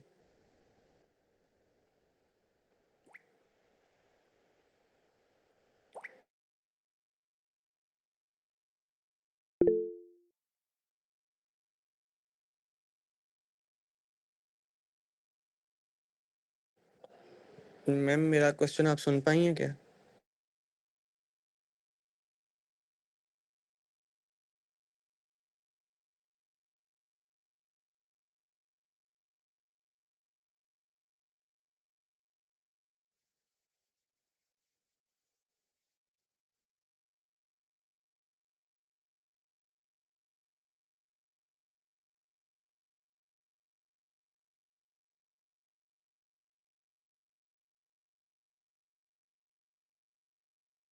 लास्ट क्वेश्चन, जो जी एग्री जी इनकम है, जी।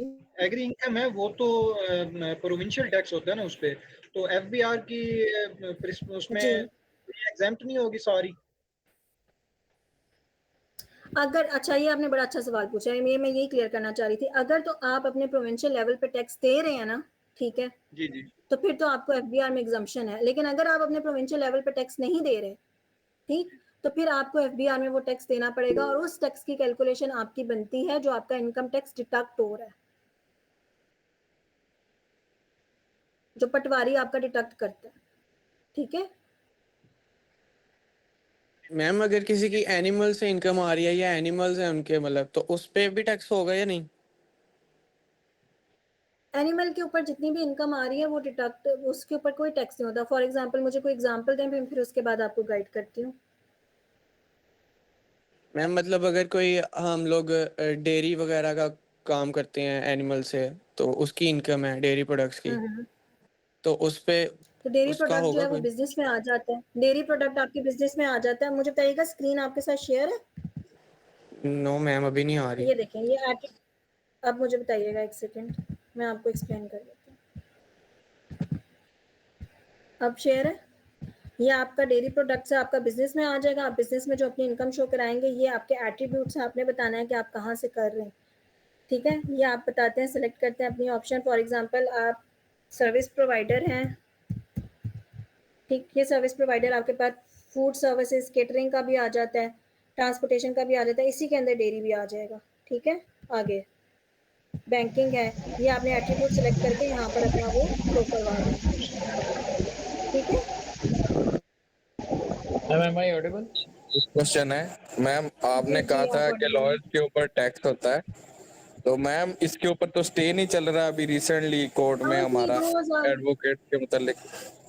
मैंने ये नहीं कहा, अगर आप गौर से सुन रहे हो कि लॉयर के ऊपर टैक्स होता है, I am just giving you an examples कि फॉर एग्जांपल मैं लॉयर हूँ, ये मेरे ऊपर, ये मेरा टैक्स है, इतना मैं कमा रही हूँ और इतना मेरा कट जाएगा। जो स्टे चल रहा है उसके ऊपर, यस 2012 में था वो, फिर 14 में भी था, उसका डिसीजन भी आया है, तो वो एग्जाम्प्टेड था। ठीक है, वो थोड़े अरसे के लिए हमें ये चीज़ थी, अब वो चीज़ भी खत्म हो चुकी है। जैसे 7E का खत्म हो चुका है, वो लॉयर्स वाला भी खत्म हो चुका है। लेकिन जो अगर मैं आपको कह रही हूँ कि मैं वकील हूँ या मैं आपको ये करके दिखा रही हूँ, तो वो मैं आपको सिर्फ एग्जांपल्स दे रही हूँ। मैडम,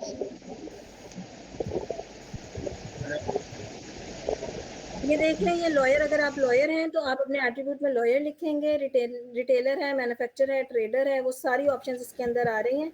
आपने ये शो करवा देना है। सर्विस प्रोवाइडर हैं, एडवोकेट्स हैं, लीगल सर्विसेज हैं, जो सी भी आप सर्विसेज दे रहे हैं वो आप यहाँ पर अपनी शो करवा के, तो उसको आपका ये जो बिजनेस के साथ है वो सिलेक्ट हो जाएगा। ठीक है, और जो आपने एनिमल वाला क्वेश्चन पूछा है, यहाँ पर आप बता देंगे कि आप कहाँ से, एनिमल से डायरेक्ट सोर्स तो नहीं ले रहे ना, आप डेयरी ले रहे हैं, तो डेयरी आपका एक अलग बिजनेस है, उसको आप रजिस्टर भी करवाते हैं, उससे जो आप इनकम जनरेट करें वो आप बिजनेस में शो करवाएंगे और यहाँ पर आप सर्विस प्रोवाइडर सेलेक्ट कर लेंगे अपना। ठीक है, Okay, ma'am ma'am, we am I will audible? take last question now. Zainab, आप अपना क्वेश्चन मैम से करें कम्युनिकेट, एंड आफ्टर दैट हम मीटिंग को कंक्लूड कर रहे हैं। Ma'am I have a question that जो हम डिडक्शन इसमें ऐड करते हुए जी जाते जी हैं, पूछें। क्या हमें वो सारा बैंक स्टेटमेंट में शो करवाना लाजमी होता है कि बैंक स्टेटमेंट में वो डिडक्शन आ रही हो, जैसे मेंटेनेंस में हम लगा रहे हैं या फिर 15% हम हेल्थ में लगा रहे हैं, तो वो सारी उसमें होने लाजमी है बैंक स्टेटमेंट में? आपकी आवाज़ कट गई, आप काइंडली अपना क्वेश्चन रिपीट कीजिएगा। Ma'am my question is that कि जो हम डिडक्शन लगा रहे हैं, जैसे आपने बताया 15% हेल्थ का लगा रहे हैं या मेंटेनेंस का लगा रहे हैं, तो वो क्या हमें उसका कोई एविडेंस भी देना पड़ता है? लाइक अगर हमारे बैंक स्टेटमेंट में वो मौजूद नहीं है चीजें जो हम वहाँ पे लिख रहे हैं कि हमने ये डिडक्ट किया है, तो उसका एविडेंस होना लाजमी है बैंक स्टेटमेंट में?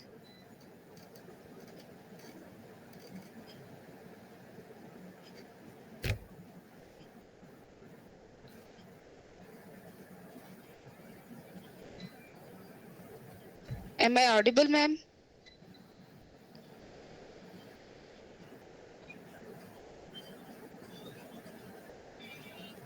ये मुझसे पूछ लें, मैं अभी क्लियर कर देती हूँ।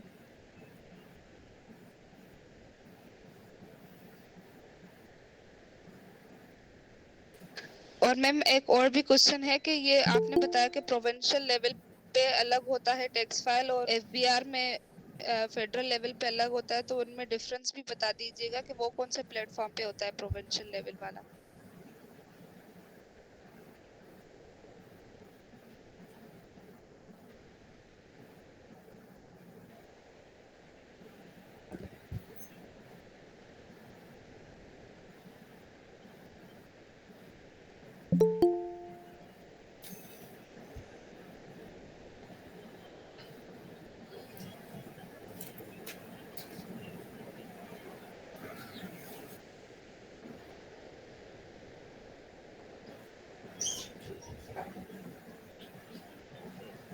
मुझे जो इन्होंने अभी क्वेश्चन पूछे है ना, मुझे इनकी आधी बात समझ आई, आधी बात समझ नहीं आई। इन्होंने दो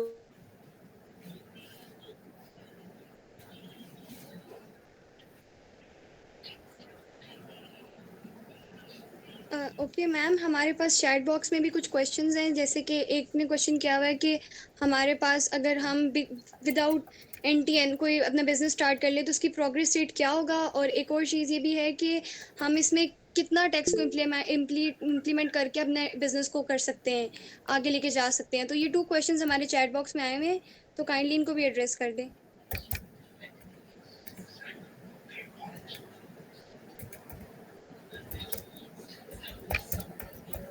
लिख दें, और नहीं तो हम ग्रुप में आप लोग इसको डिस्कस कर लें, हम मैम से एड्रेस करवा देंगे आपको। कल भी मैम का ही सेशन है। बिजनेस डिपेंड करता है कि आपका बिजनेस किस नेचर का है और कैसा आपका मोड ऑफ कम्युनिकेशन क्या है, ट्रांजैक्शन क्या है। ये बहुत सारे फैक्टर्स हैं जिनको देखकर हम जो है ना फिर उसके बाद बता सकते हैं कि आपको ज़रूरत है FBR में उसको करने की या नहीं। ठीक है, it is necessary to give evidence of deductions we have made. Second question is that how we can file returns on prevention level and on which platform. अच्छा, अब मेरी बात सुन। आपका जो पंजाब का है, सिंध का अलग है, पंजाब का अलग है, KPK का अलग है, पंजाब का आपका PR है, इसी तरह सिंध का आपका सेपरेट है। उसमें जो रिटर्न फाइलिंग होती हैं वो डिफरेंट तरीक़ों से होती हैं। उसके लिए प्रॉपर एक अलग से सेशन करना पड़ेगा। मैं कर दूँगी आप लोगों के लिए सेशन, कोई मसला नहीं है। उसमें यह है कि वो एक प्रॉपर डिटेल से चीज़ें आपको एक्सप्लेन करनी पड़ेंगी। वहाँ पर किस तरीके से आप अपनी जाकर रजिस्ट्रेशन करवाते हैं, चैम्बर ऑफ कॉमर्स क्या होता है, बिजनेस बॉडीज़ के साथ आप एसोसिएट होके फिर आप उधर वहाँ पे अपने जो हैं वो चीज़ें सबमिट करवाते हैं। ठीक है, कि डिडक्शन का प्रूफ देना होता है कि नहीं। ये बहुत अच्छा क्वेश्चन है। जो आप अपना बिजनेस में डिडक्शन शो करवा रहे हैं, अक्सर जो आपकी अपनी वेल्थ स्टेटमेंट है उसका ज़रूरी नहीं है कि आप प्रूफ दें। उसके आप एक्सपेंसेस क्यों, मैं भी आपको वेल्थ स्टेटमेंट समझाऊंगी तो आपको पता भी चल जाएगा कि कैसे मुश्किल है उसके लिए। लेकिन जो आपका बिजनेस है, जहाँ से आप अपना इनकम जनरेट कर रहे हैं, वहाँ के आपने रिसीट्स आपको संभाल के रखना बहुत ज़रूरी है। सैलरी अगर आपने अपने एम्प्लॉयज़ को दी है तो उनके आपके पास ट्रांजेक्शन रिकॉर्ड्स होने चाहिए। आपके पास पूरी ऑडिट की टीम होनी चाहिए जो बताएगी कि इतने पैसे आपके, प्रॉपर पूरी ऑडिट रिपोर्ट आपसे FBR मांग सकता है और उसका नोटिस भी FBR आप लोगों को जो है वो भेजता है। और वो अंडर सेक्शन जो है आपका नोटिस जाता है 171। ठीक है, सेक्शन 177 के तहत जो है वो आपको ऑडिट रिपोर्ट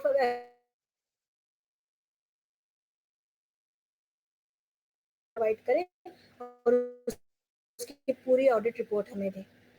ठीक है, अच्छा, क्रिप्टो करेंसी से रिलेटेड आपने पूछा है।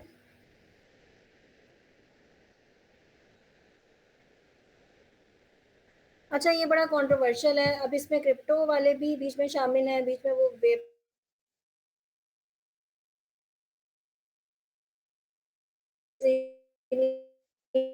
हुई तो उसको आप डिक्लेयर कैसे करेंगे। ठीक है, सिगरेट्स जो है वो भी पाकिस्तान में लीगलाइज नहीं हुए। अब बहुत से लोग हैं जो EOD को डिक्लेयर करेंगे बिकॉज अभी तक वो डिस्प्यूट जो है वो हम किधर से टैक्स एडजस्टमेंट कर सकते हैं। जैसे इलेक्ट्रिसिटी बिल या मोबाइल सिम पे जो हमें टैक्स देते हैं, वो मैं आपको बताने लगी हूँ। एडजस्टमेंट्स वो एक अलग आपका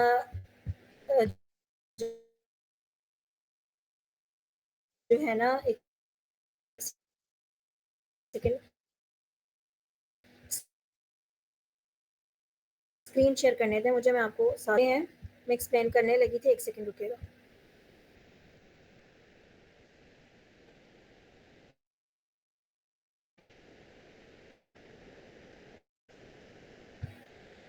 स्क्रीन शेयर हो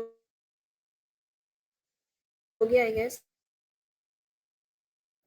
मैम आपकी आवाज कट रही है, अच्छा, वॉइस क्लियर नहीं है। ये देखें टेक्स्ट चार्ट रिडक्शन से मेरा, मैं अब आ रही है आपको वॉइस क्लियर?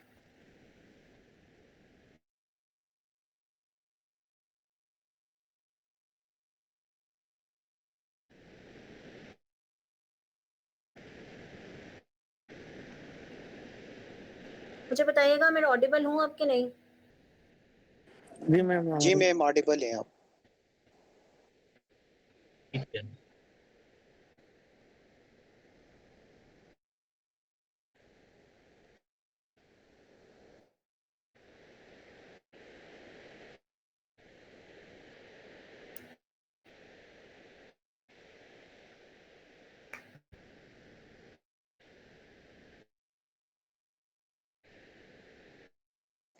मैम आपकी आवाज फिर नहीं आ रही।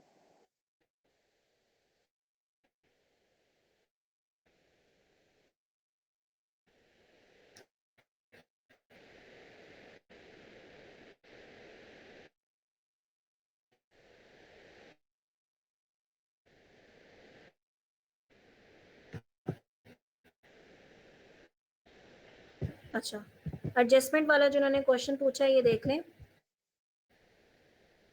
या आपके पास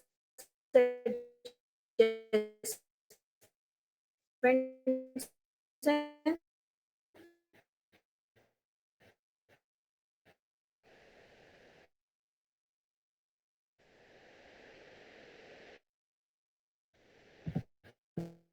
ठीक है, आपने टेक्स्ट चार्ट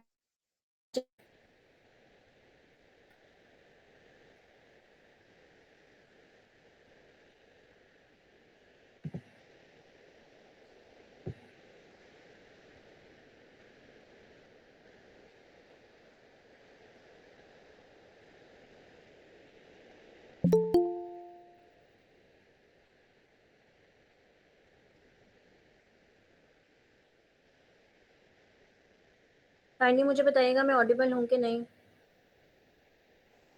जी मैम अभी ऑडिबल है इसमें। मैं एडजस्टमेंट से रिलेटेड बता रही थी।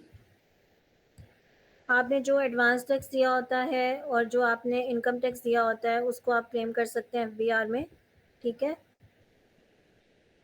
वो एडजस्टमेंट्स में आ जाता है और वो कौन-कौन से सेक्शंस हैं वो भी मेंशन है। एक बार ये मेरा रीलोड हो जाए पेज, देन मैं आप लोगों को बताती हूँ।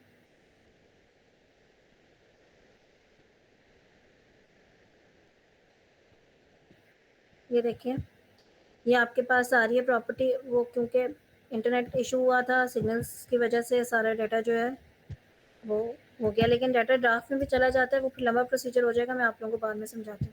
फॉर एग्जांपल ये 12 लाख रुपया सैलरी है किसी भी प्रोफेशन की, ठीक है? अब इसमें आप चले जाएंगे टैक्स चार्जेबल कंप्यूटेशन में जाएंगे, ठीक? अब इसके ऊपर आप ये देख लें कि जो आपका टैक्स है वो है 12 लाख के ऊपर, एग्जम्पशन 0 है। 12 लाख के ऊपर आपका कितना टैक्स पड़ रहा है? एडमिटेड टैक्स आपको देना है, एडमिटेड इनकम टैक्स देना आपने इतना, ठीक है? 12 लाख की सैलरी के ऊपर आपने इतना जो है वो एडमिटेड इनकम टैक्स देना है और इसका चालान भी यहीं से जनरेट हो जाएगा, सही? अब इसके अंदर हम एडजस्टमेंट्स में जो चीज़ें ऐड करेंगे तो हमारा जो एडमिटेड इनकम टैक्स है वो माइनस होता जाएगा। ये 12 लाख की बजाय मैंने, मुझे लगता है ज़्यादा लिख दिया, 1 सेकंड रुकिए।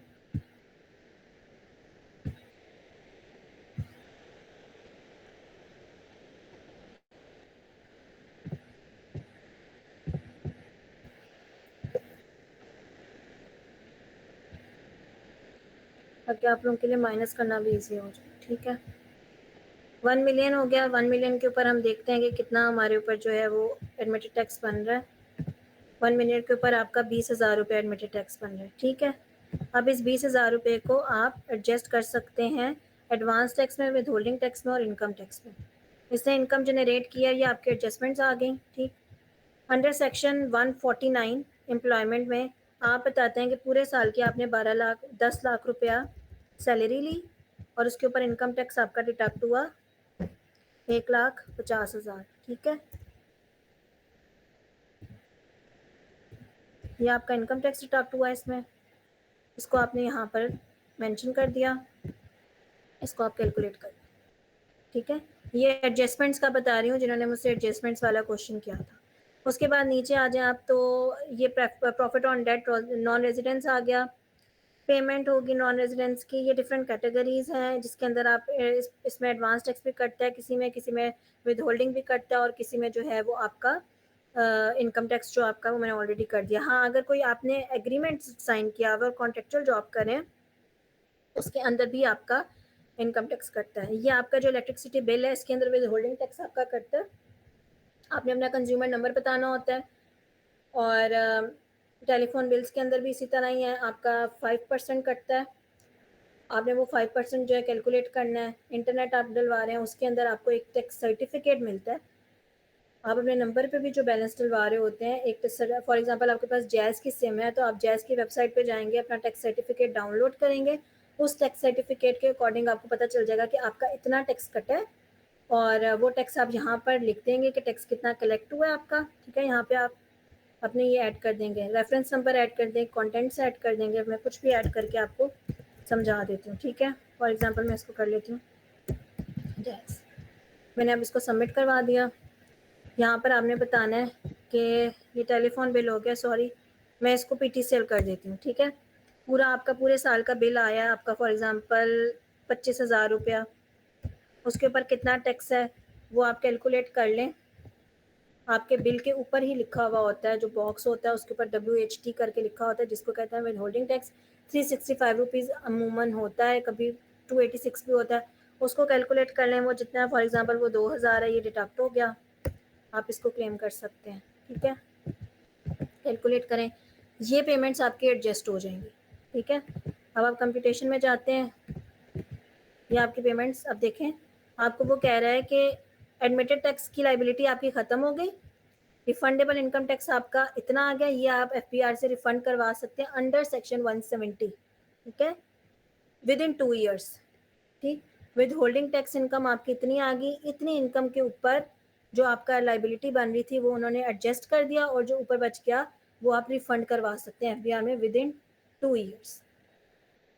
ठीक, तो जिसने एडजस्टेबल टैक्सेस से रिलेटेड क्वेश्चन पूछा था, अगर कोई और क्वेश्चन भी है तो काइंडली बता दें, मैं फिर और भी एक्सप्लेन कर देती हूँ।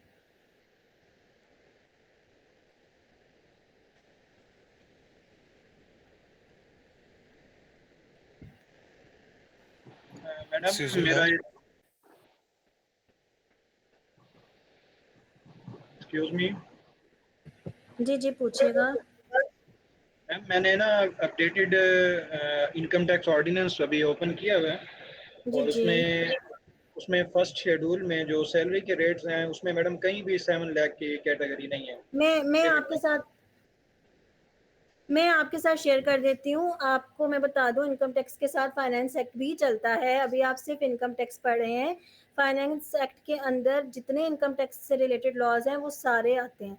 आप परेशान ना हो, ठीक है, मैंने अभी इतनी रिटर्न्स फाइल की हैं, मैं आपके साथ वो नोटिफिकेशन शेयर कर देती हूँ। ठीक है, और अगर इसमें कोई गलती होती तो मैं आपकी बात मान लेती कि हाँ ठीक है 6 लाख ही है, पहले 6 लाख ही था और जो प्रॉपर्टी का था वो 3 लाख ही था। अब गवर्नमेंट ने बढ़ा दिया है जून के बाद से।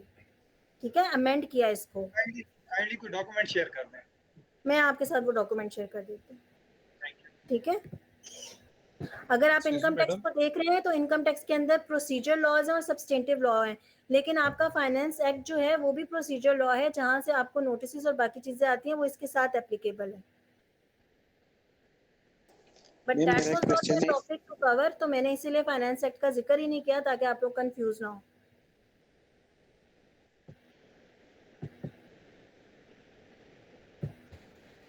Excuse me, अच्छा madam.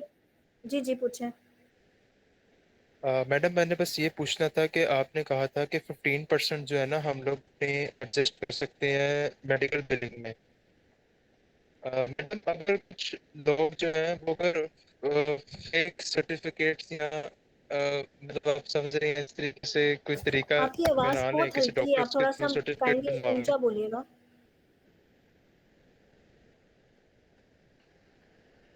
अगर 15% टैक्स कटता है तो आप किसका पूछ रहे हैं? जी जी, जी। जी मैडम, अब क्लियर है मेरी आवाज़? जी, जी, पूछिए।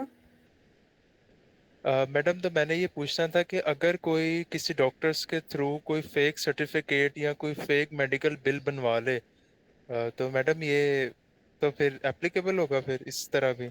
ये आपकी ऑर्गेनाइज़ेशन बता सकती है, इसका एफबीआर से कोई लेना-देना नहीं, ठीक है? जब आप रिफंड करवाने जाते हैं, ऑब्वियसली आप किसी ऑर्गेनाइज़ेशन में सर्व कर रहे हैं, आप उस ऑर्गेनाइज़ेशन को जाकर कहते हैं कि जी ये मेरे पैसे रिफंड कर दें, तो आप ऑर्गेनाइज़ेशन में जाके रिसीट्स देते हैं। अब अगर आपने एक फेक मेडिकल रिपोर्ट बना ली है, एक फेक मेडिकल रिसीट बना ली है, तो वो आप जाने या आपकी ऑर्गेनाइज़ेशन जाने। एफबीआर ने आपकी ऑर्गेनाइज़ेशन से पूछना है और डाटा आपकी ऑर्गेनाइज़ेशन से फेच करके एमआईएस में भी डाल देना है इन्फॉर्मेशन सेंटर में। It has nothing to do with FBR, ठीक है? Ma'am am I excuse me audible? Madam. जी, जी, पूछें। मैडम ये जो इंडियन रजिस्ट्रेशन प्रोसेस आपने कहा है इसी की बेस पे बस सिर्फ इंडियन रजिस्ट्रेशन हो सकती है बस? जी, इसी की बेस पे हो सकती है, पहले मैनुअली होती थी, अब इसी तरीके से होती है, ऑनलाइन ही होती है। ओके जी, थैंक यू। मैम मैं पूछना ये चाह रहा था, मेरी आवाज़ आ रही? जी, जी, पूछें। मैम अगर कोई स्टूडेंट रेमिटेंस रिसीव करता है अपने फादर से फॉर मैनेजिंग हिज फैमिली, तो वो अपनी रिटर्न कैसे जमा कराता है, क्योंकि उसकी खुद की तो कोई सोर्स ऑफ इनकम नहीं है, जो लेकिन उसके बैंक आपकी अकाउंट में पैसे आ रहे हैं। ठीक है, मैं सेक्शन वाइज़ आप लोगों को एक्सप्लेन कर रही थी, लेकिन जो आप इनकम कोई नहीं आ रही, फॉर एग्ज़ाम्पल हाउसवाइफ्स हो गईं, स्टूडेंट्स हो गए, जो कोई इनकम जनरेट नहीं कर रहे, ठीक है? उनका ये है कि वो यहाँ पर जाकर अपनी, क्योंकि एफबीआर ने अपना ये पोर्टल ऐसे बनाया हुआ है, इसको काफ़ी बेहतर कर दिया, वरना इस पे काम करना बहुत मुश्किल है। एम्प्लॉयमेंट में जाके सैलरी में आपने सिर्फ 0 डिक्लेयर करना है, ठीक है? ये काम मैं आप लोगों को वो सिखा रही हूँ जो कोई टैक्स कंसल्टेंट आप लोगों को हवा भी ना लगने दे, ठीक? ये आपने 0 सेलेक्ट कर लिया, ठीक है? वेल्थ स्टेटमेंट में आप चले गए, मैंने अभी पूरा वेल्थ स्टेटमेंट का टॉपिक कवर करना है, मैं अभी करती हूँ वो कवर। मैं एग्रीकल्चर वाली आप लोगों को चीज़ क्लियर कर दूँ, एग्रीकल्चर वाली चीज़ आप लोगों को कन्फ्यूजन है कि वो एग्जाम्पशन है, वो एग्जाम्पशन नहीं है। 10,000 अगर आप दे रहे हैं ना उसको गवर्नमेंट उस पे प्रोविंशियल लेवल पे, तो आपका 14 के 14 टू 15 लाख रुपए आप एग्रीकल्चर से, इसका मतलब है कि जनरेट करें और उसके ऊपर टैक्स लगता है। इसलिए मैं वो आप लोगों को एक्सप्लेन करना चाह रही हूँ, मैं वो भी करती हूँ आप लोगों को एक्सप्लेन। ये पर्सनल स्टेटमेंट आ गई आपकी, वेल्थ स्टेटमेंट जिसको कहते हैं। इसके अंदर सबसे पहले पर्सनल एक्सपेंसेस आ जाते हैं, रेंट। इनके आपको प्रूफ एफपीआर को देने की बिल्कुल ज़रूरत नहीं है। पर्सनल एसेट्स एंड लायबिलिटीज़ आ जाती हैं, एग्रीकल्चर प्रॉपर्टी, ये वो एग्रीकल्चर प्रॉपर्टी है जिससे आप बिजनेस नहीं जनरेट करें। कमर्शियल, इंडस्ट्रियल, रेजिडेंशियल प्रॉपर्टी, ये वो प्रॉपर्टीज़ हैं जो आपने परचेज की हुई हैं या आपको इनहेरिटेंस के तौर पे मिली हैं। अगर तो ये प्रॉपर्टी आपको इनहेरिटेंस के तौर पे मिली है तो आपने प्रॉपर्टी की वर्ड्स पे 0 लिखना है, क्योंकि इनहेरिटेड प्रॉपर्टी एग्जम्प्टेड आ जाती है, उसकी आपने वैल्यू नहीं लिखनी होती। फॉर एग्जाम्पल मैं यहाँ पे लिख देती हूँ, ऐड कर देती हूँ प्रॉपर्टी जो मुझे मेरे फादर से मैंने इनहेरिट की, ठीक है? मैं लिख देती हूँ जी इस्लामाबाद का कोई भी सेक्टर लिख देती हूँ, F8 लिख देती हूँ और हाउस नंबर कुछ भी लिख के, हाउस, ये मैं एग्जांपल्स दे रही हूँ, ठीक है? हाउस 12 कर लें। ये मैंने सबमिट करवा दिया। ये प्रॉपर्टी मुझे कहाँ से आई है? इनहेरिटेंस से, तो मैं इसको 0 ही रहने दूँगी। अगर तो ये मैंने खुद से परचेज की हुई है तो मैं इसकी परचेजिंग प्राइस लिखूँगी, मार्केट वैल्यू आपने कभी भी नहीं लिखनी होती। परचेजिंग प्राइस फॉर एग्जांपल मैं लिख देती हूँ कि कितने की मैंने ख़रीदी, मैंने बहुत साल पहले ख़रीदी, तो मैं इसको 20 लाख कर देती हूँ, ठीक है? अब जो आपको फ़ॉरेन इनकम आ रही है बाहर से, मैं अब आपको उसका बता दूँ। ये पर्सनल एक्सपेंसेस में आपने जाना है, ठीक? ये पर्सनल एक्सपेंसेस में आप गए, यहाँ आपने बताना है कि contribution expenses by family members. ये कोई हाउसवाइफ है वो भी बता सकती है, कोई आपको बाहर से आ रहे हैं, आप स्टूडेंट है आप भी बता सकते हैं। यहाँ पर आपको पूरे साल के बाहर से जो पैसे आ रहे हैं वो 5 लाख आ रहे हैं, वो 5 लाख यहाँ पे शो करवा दें। अगर तो वो 5 लाख आपने खर्च कर दिए हैं तो आप ये अदर एक्सपेंसेस और हाउसहोल्ड एक्सपेंसेस में शो करा दें कि आपने वो 5 लाख पूरे के पूरे खर्च कर दिए हैं। अगर उसमें से कुछ बच जाता है, फॉर एग्जांपल मैं इसमें 3 लाख कर देती हूँ, 2 लाख बच गया, ये मैंने 3 लाख कर दिए, ठीक है। इसमें से 2 लाख बच के, ये वेल्थ स्टेटमेंट का प्रॉपर फॉर्मूला है, मैं वो भी आप लोगों को समझा देती हूँ। अभी सिर्फ इनके क्वेश्चन का मैंने आंसर करना है। ये पैसे आपके पास आ रहे, ये आपके पास टोटल आप देखें पूरे साल का 20 लाख कैसे बना, जो आपने प्रॉपर्टी परचेज की खुद से अपने पैसों की, वो माइनस में जो अमाउंट जा रही है इतने आपके अकाउंट से निकले, जो आपके फादर ने आपको पैसे दिए 18 लाख रुपया इसमें आपके पास ये आ रहा है जो आपके पास जमा हो गया। एक आप रेमिटेंस में जो आपके फादर ने पैसे दिए वो डाल दें, 3 लाख नहीं 2 लाख रेमिटेंस में डाल दें, ठीक है। और बाकी आपने अदर्स में लिखना है, अगर प्रॉपर्टी आपको गिफ्ट हुई है तो आप यहाँ पे गिफ्ट में भी लिख सकते हैं, और अगर आप उसको अदर्स में लिख दें तो पता चल जाएगा कि आपने प्रॉपर्टी परचेज की थी, ठीक है। डिफरेंस अब आपके पास आएगा 16 लाख का, ठीक। पिछले साल के भी आप अपने एक्सपेंसेस ज़ीरो कर दें, क्योंकि उस साल आपको कोई पैसे नहीं आ रहे थे, तो ये आपके अनरिकनसाइल्ड अमाउंट ज़ीरो हो गया। अब आपकी रिटर्न सबमिट हो सकती है, क्योंकि आपने ये बता दिया है कि आपके पास जो पैसे आए थे वो कहाँ खर्च हुए, और जो आपके अकाउंट में क्रेडिट और डेबिट हुए हैं वो किधर हुए, ठीक है। ये उनके लिए जिनको बाहर से पैसे आ रहे हैं, जो हाउस वाइफ्स हैं, वो किस तरीके से, उनके नाम पे कोई प्रॉपर्टी है तो वो किस तरीके से इसको शो करवा सकते हैं, ठीक। इसके अलावा कोई क्वेश्चन है? अस्सलाम वालेकुम मैम। जी वालेकुम सलाम। मैम मेरा क्वेश्चन ये था रिगार्डिंग एग्रीकल्चर लैंड कि वहाँ पे जस्ट फॉर आपकी एग्जांपल भी आवाज़ काफ़ी, उसकी ना पिच काफ़ी स्लो है, थोड़ा सा काइंडली ऊंचा बोलेगा। Sure ma'am. मैम मेरा क्वेश्चन ये था कि फॉर एग्जांपल कि अगर किसी की इनहेरिटेड प्रॉपर्टी हो और वो एग्रीकल्चर लैंड हो और उस पे रेवेन्यू कुछ भी जनरेट नहीं हो रहा, लाइक बिलो द एवरेज आ रहा है जहाँ पे टैक्स लगता है इनकम का, क्या उस पे इनकम टैक्स लगेगा? पहला क्वेश्चन। एंड सेकंड क्वेश्चन ये है कि क्या वही सेम अमाउंट में जो रेवेन्यू टैक्स बनेगा वो रेवेन्यू डिपार्टमेंट को पे करेगा? एंड थर्ड ये कि क्या उसको दोनों टैक्स पे करने पड़ेंगे या एक टैक्स पे करना पड़ेगा? मुझे जहाँ से आपकी आवाज़ आना शुरू हुई है वो यही है कि दोनों टैक्स पे करने पड़ेंगे या एक टैक्स पे करना पड़ेगा। रिपीट कर दें काइंडली क्वेश्चन, क्योंकि आपकी आवाज़ बहुत कम आ रही है। अक्सर अगर नहीं आपको कोई बात समझ नहीं आएगी मैम। तो आप काइंडली इनका क्वेश्चन।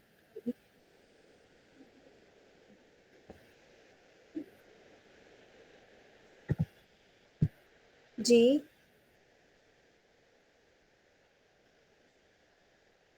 नहीं, अगर कोई रेवेन्यू जनरेट नहीं हो रहा तो कोई इनकम टैक्स नहीं कटेगा। देखें मैंने आपको पहले बता दिया कि सैलरी आपके जो इनकम के हेड्स हैं वो कितने हैं, 5 मैंने हेड्स आपको बता दिए। वो इनकम हेड वो है जहाँ से आप इनकम जनरेट कर रहे हैं।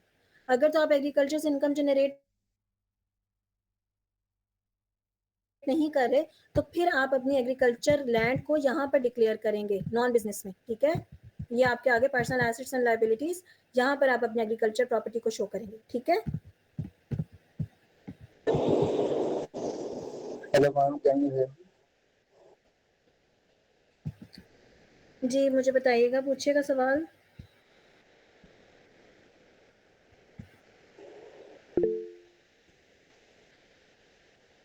जी असद काइंडली पूछिएगा क्वेश्चन अपना।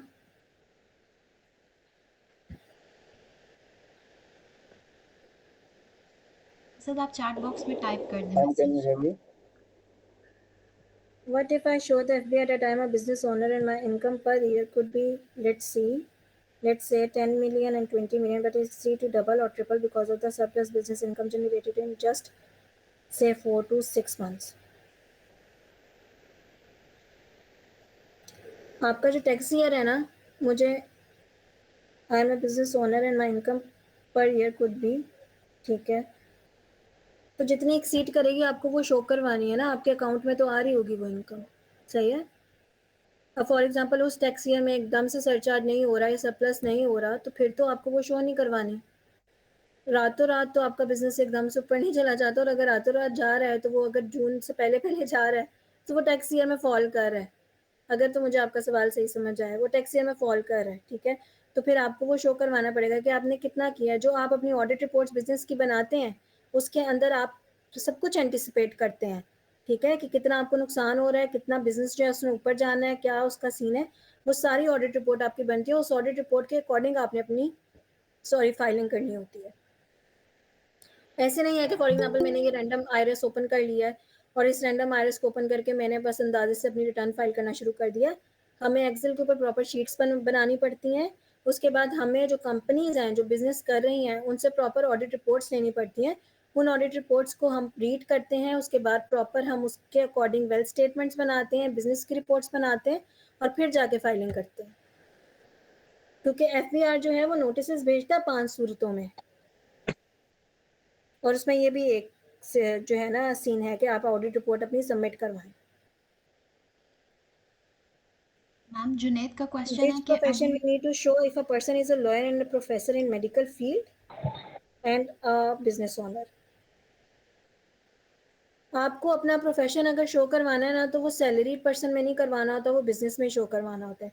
फॉर एग्जांपल आप लॉयर हैं, फॉर एग्जांपल आप मेडिकल पर्सन हैं, ठीक है, और आपका बिजनेस एक्टिविटी कोई और है, आप कोई और पाकिस्तान में बिजनेस कर रहे हैं, साथ साथ रियल एस्टेट का भी कर रहे हैं, किसी भी चीज़ का कर रहे हैं, ठीक है, बेशक क्रॉकरी बेच रहे हैं, तो वो आपको एट्रीब्यूट में शो करवाना पड़ेगा कि बिजनेस में ये कर रहा हूँ अपना। अगर आप सैलरी ले रहे हैं सिर्फ, उसमें आपको शो करवाने की ज़रूरत नहीं है। और अगर आप सर्विसेज दे रहे हैं तो ऑब्वियसली जब आप सर्विसेज देते हैं that is also includes in business. तो जो मेडिकल है अगर वो तो किसी हॉस्पिटल के साथ एसोसिएट नहीं है, प्राइवेट प्रैक्टिस कर रहे हैं, तो वो फिर अपना मेडिकल पर्सन लिखेंगे, अपना क्लिनिक का बताएंगे, और जो लॉयर्स हैं वो अपनी लॉ फर्म का बता देंगे। एक्सक्यूज मी मैम, जी जी एक्चुअली मैम मेरा क्वेश्चन था ये कलेक्टिवली है, अगर कोई शख्स लॉयर है और साथ साथ वो मेडिकल प्रोफेसर भी है। मैडम एक्चुअली मैं दोनों डिग्रीज कर रहा हूँ, मैं बीएस अप्लाइड माइक्रोबायोलॉजी कर रहा हूँ युवास से, और मैं साथ लॉ भी पढ़ रहा हूँ। तो अगर मुझे आके अपने प्रोफेशंस में शो करवाना है तो मैं कौन सा प्रोफेशन शो करूँ, और फिर अगर वो बिजनेसमैन भी आके। अच्छा, अब मुझे समझ आई है, ठीक है। आपके पास एट्रीब्यूट्स में स्क्रीन शेयर ही है ना आपके साथ, ये देखें एट्रीब्यूट्स में आपके पास बिजनेस सेक्टर 1 की ऑप्शन है, फिर बिजनेस सेक्टर 2 की ऑप्शन है। आप दोनों बिजनेस शो करवा सकते हैं, बिजनेस सेक्टर 3 की भी ऑप्शन है, 4 की भी ऑप्शन है, ठीक है। और आप अपनी कलेक्टिवली सैलरी लिखेंगे, अपनी कलेक्टिवली आप इनकम बताएंगे कि आप कितना जनरेट कर रहे हैं, ठीक, उसको आप प्लस कर लेंगे, उसकी कोई अलग कैटेगरीज नहीं बनेंगी। Hello ma'am, am I audible? जी जी जी यस यू आर, पूछिए। अच्छा मैम, मेरा क्वेश्चन ये है कि एक तो आइडियल सिचुएशन है ना, उसमें तो हर किसी को अपना रिकॉर्ड बनाना चाहिए और मतलब एफबीआर के साथ और फाइलर बनना चाहिए। लेकिन जिस तरह पाकिस्तान की सिचुएशन है फैक्चुअली अगर हम देखें, तो अगर मैं किसी बिजनेस ओनर के पास जाऊँ या सैलरीड पर्सन के पास, तो वो कहेगा कि मुझे कोई मसला नहीं है, तो मैं किन ग्राउंड पे मतलब उसको कहूँ कि आप फाइलर बन जाए। और दूसरा क्वेश्चन ये है कि मतलब मैं उसको कन्विंस कैसे कर सकता हूँ ना। अच्छा, और दूसरा बेनिफिट्स क्या है फाइलर होने के, ये आपका कल का सेशन है, ठीक है। और ये उन टीचर के साथ थोड़ी ज्यादती होगी अगर मैं इस चीज़ का जवाब दे दूँ तो फिर वो कल आपको क्या समझाएंगे।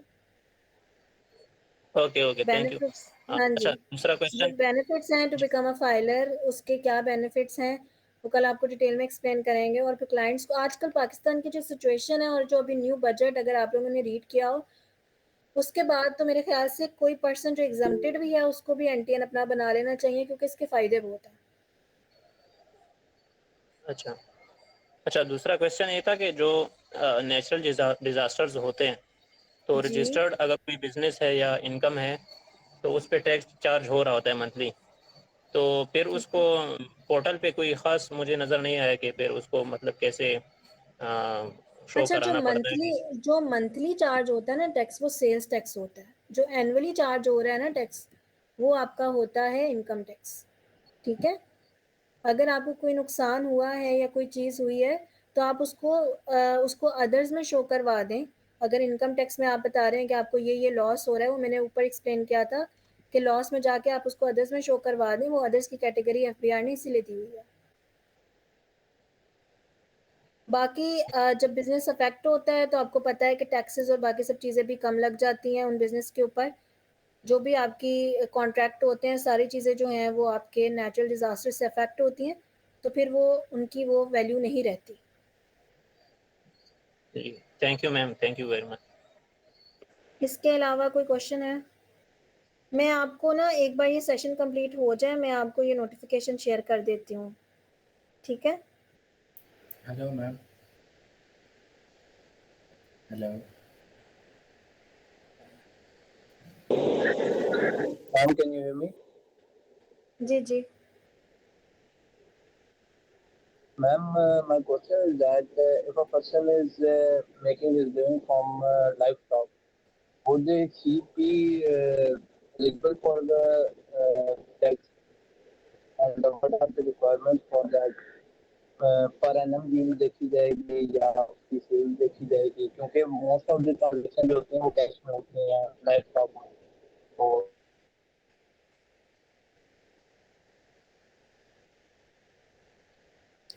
अच्छा, ये जो मुसब गनी एडवोकेट ने लिखा है, please provide notification about salary exemption 7 lakh. अच्छा, 7 लाख पे एग्जाम्पशन नहीं है, ये मैं आपको अभी नोटिफिकेशन शेयर कर देती हूँ, ये सेशन कंप्लीट हो जाए तो मैं उससे पहले ही आपको कर दूंगी। बाकी जो अभी आपने लाइफ स्टॉक का क्वेश्चन पूछा है वो मुझे थोड़ा सा समझ आया और बाकी समझ नहीं आया। अगर आप टाइप कर सकते हैं तो काइंडली टाइप कर दें, बिकॉज आवाज़ आपकी बहुत ज़्यादा उसकी पिच स्लो है। अच्छा, जैन अली का क्वेश्चन है कि up to what limit a Pakistani can keep cash jewellery in his house.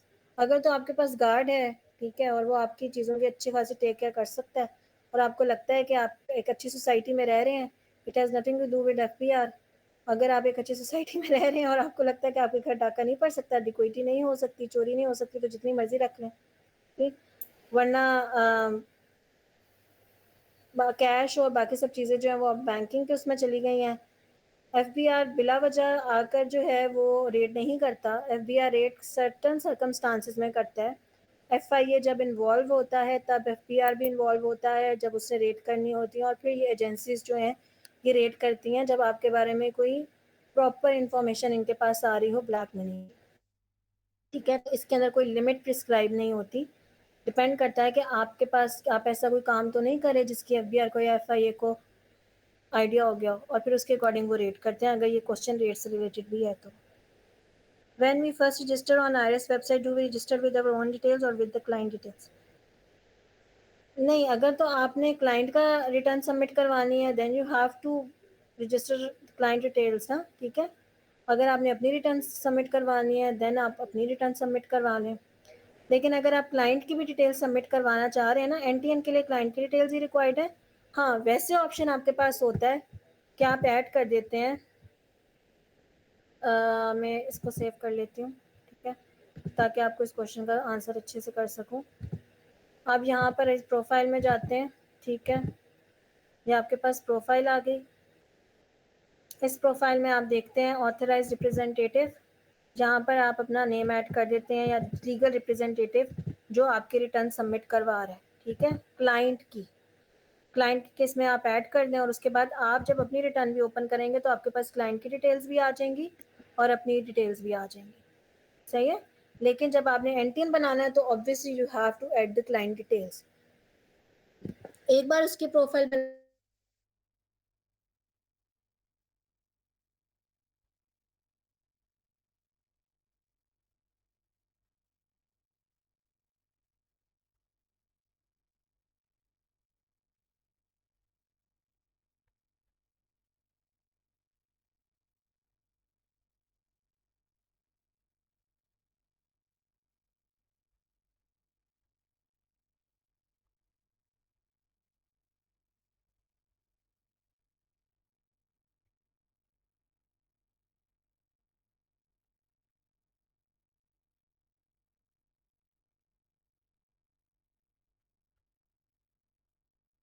आपकी आवाज़ नहीं आ रही।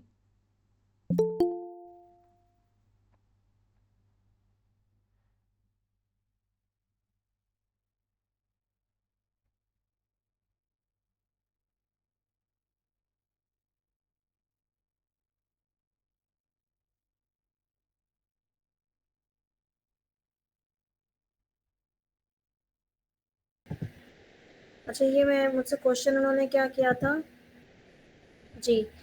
जब आपने एनटीएन बनाना है तो आपने क्लाइंट का ही बनाना है, लेकिन क्लाइंट की प्रोफाइल में जाकर आप अपनी यहाँ पर डिटेल्स ऐड कर सकते हैं। इसका फ़ायदा ये होगा कि जब आप अपने आईरिस में लॉगिन करते हैं तो आपके पास क्लाइंट के आईरिस की भी जो है ना वो कनेक्टिविटी लाइक आपके पास होती है कि आप इजीली उसकी विंडो में भी स्विच कर सकते हैं, ठीक है। मोस्ट जो कंसल्टेंट्स हैं उनको ये बात नहीं पता, लेकिन ये इजीली जो है ना ये आपके पास फैसिलिटी अवेलेबल है। मैंने उनका आधा क्वेश्चन रीड किया था, फुल क्वेश्चन मैं उनका रीड कर देती हूँ। मुझे काइंडली बता दें उनका पूरा क्वेश्चन क्या था।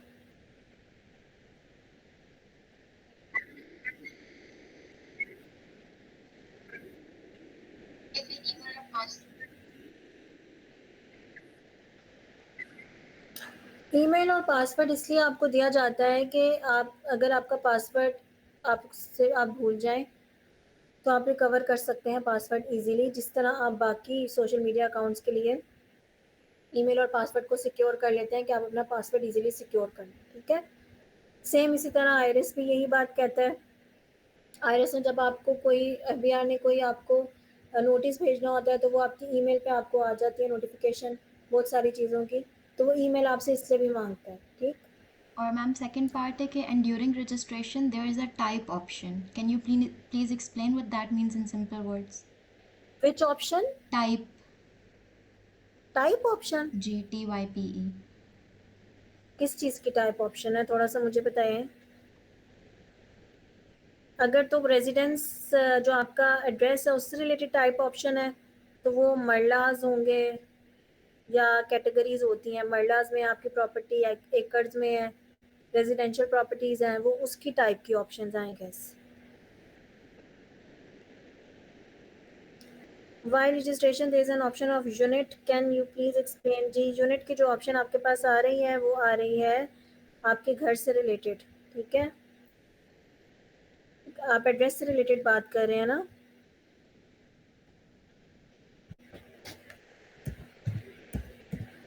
उसको आप स्क्रॉल करें, आपको मज़ीद और क्या ऑप्शंस वो दे रहे हैं।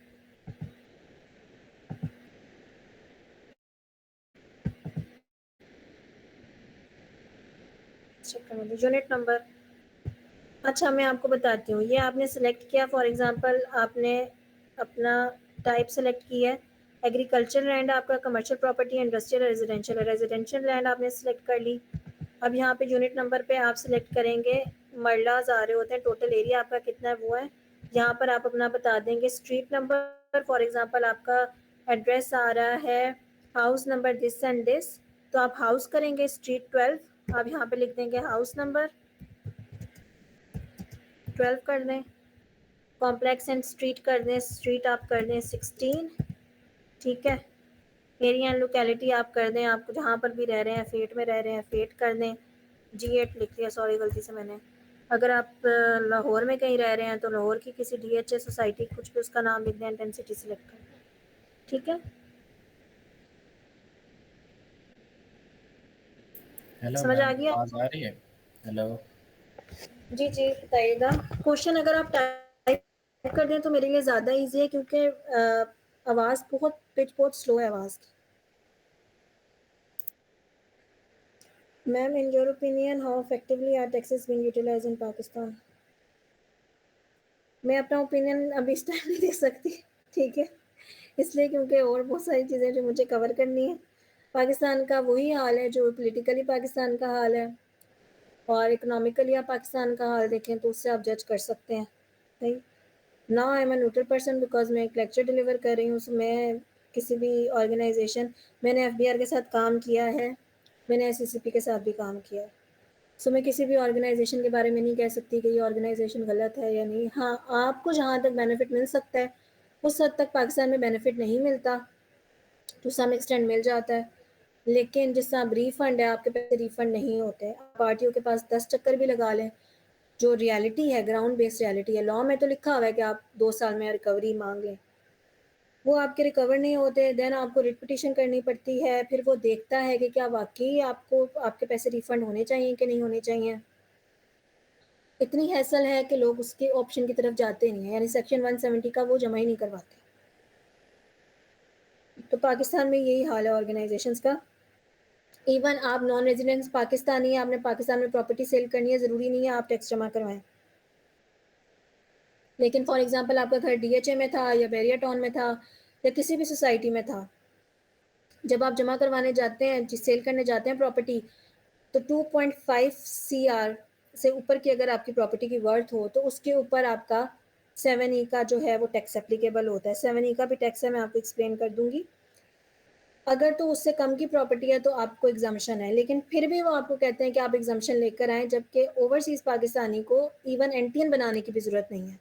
लेकिन जब ओवरसीज़ पाकिस्तानी पाकिस्तान आता है, वो डीएचए के या किसी भी, अब ये ज़रूरी नहीं है कि वो डीएचए का ही मैं नाम ले रही हूँ, जैसे पहले मैंने लॉयर कह दिया था तो वो उसको आप समझ रहे थे कि मैं लॉयर ही कह रही हूँ, मैं तो एग्जाम्पल दे रही हूँ।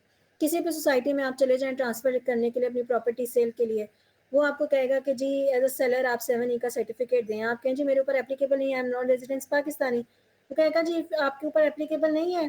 एफबीआर ने जो रूल्स दिए हैं, एफबीआर रूल्स एंड रेगुलेशन भी देता है, उस रूल एंड रेगुलेशन के अकॉर्डिंग आप एक फॉर्म हमें जमा करवाएं और वो फॉर्म आप कमिश्नर से टेस्ट करवा के लाएं। कमिश्नर जो है आपका एफबीआर में, वो कहता है कि जी मेरी तो यहाँ पे ज़रूरत ही नहीं है टेस्ट करने की, मैं क्यों टेस्ट करके दूँ। फिर आपको ना चाहते हुए भी एंटिन बनाना पड़ता है, ना चाहते हुए भी आपको एग्जाम्शन फाइल करनी पड़ती है। 7E आप अपनी प्रॉपर्टी की वर्थ शो करवाते हो 2.5 से कम और आपको एग्जाम्शन सर्टिफिकेट मिल जाता है, एंड देन वो आपको जाके जमा करवाना पड़ता है, हालांकि आपकी कोई लाइबिलिटी नहीं बनती। सो चीज़ें पाकिस्तान में बहुत कॉम्प्लेक्स चल रही हैं, जिनको सही करना बहुत ज़रूरी है, और बहुत सारे अदारे हैं जिनको खुद भी टैक्स की समझ नहीं आती, इसीलिए लोग मजबूर हैं और उनको एनटीएन बनाना पड़ता है।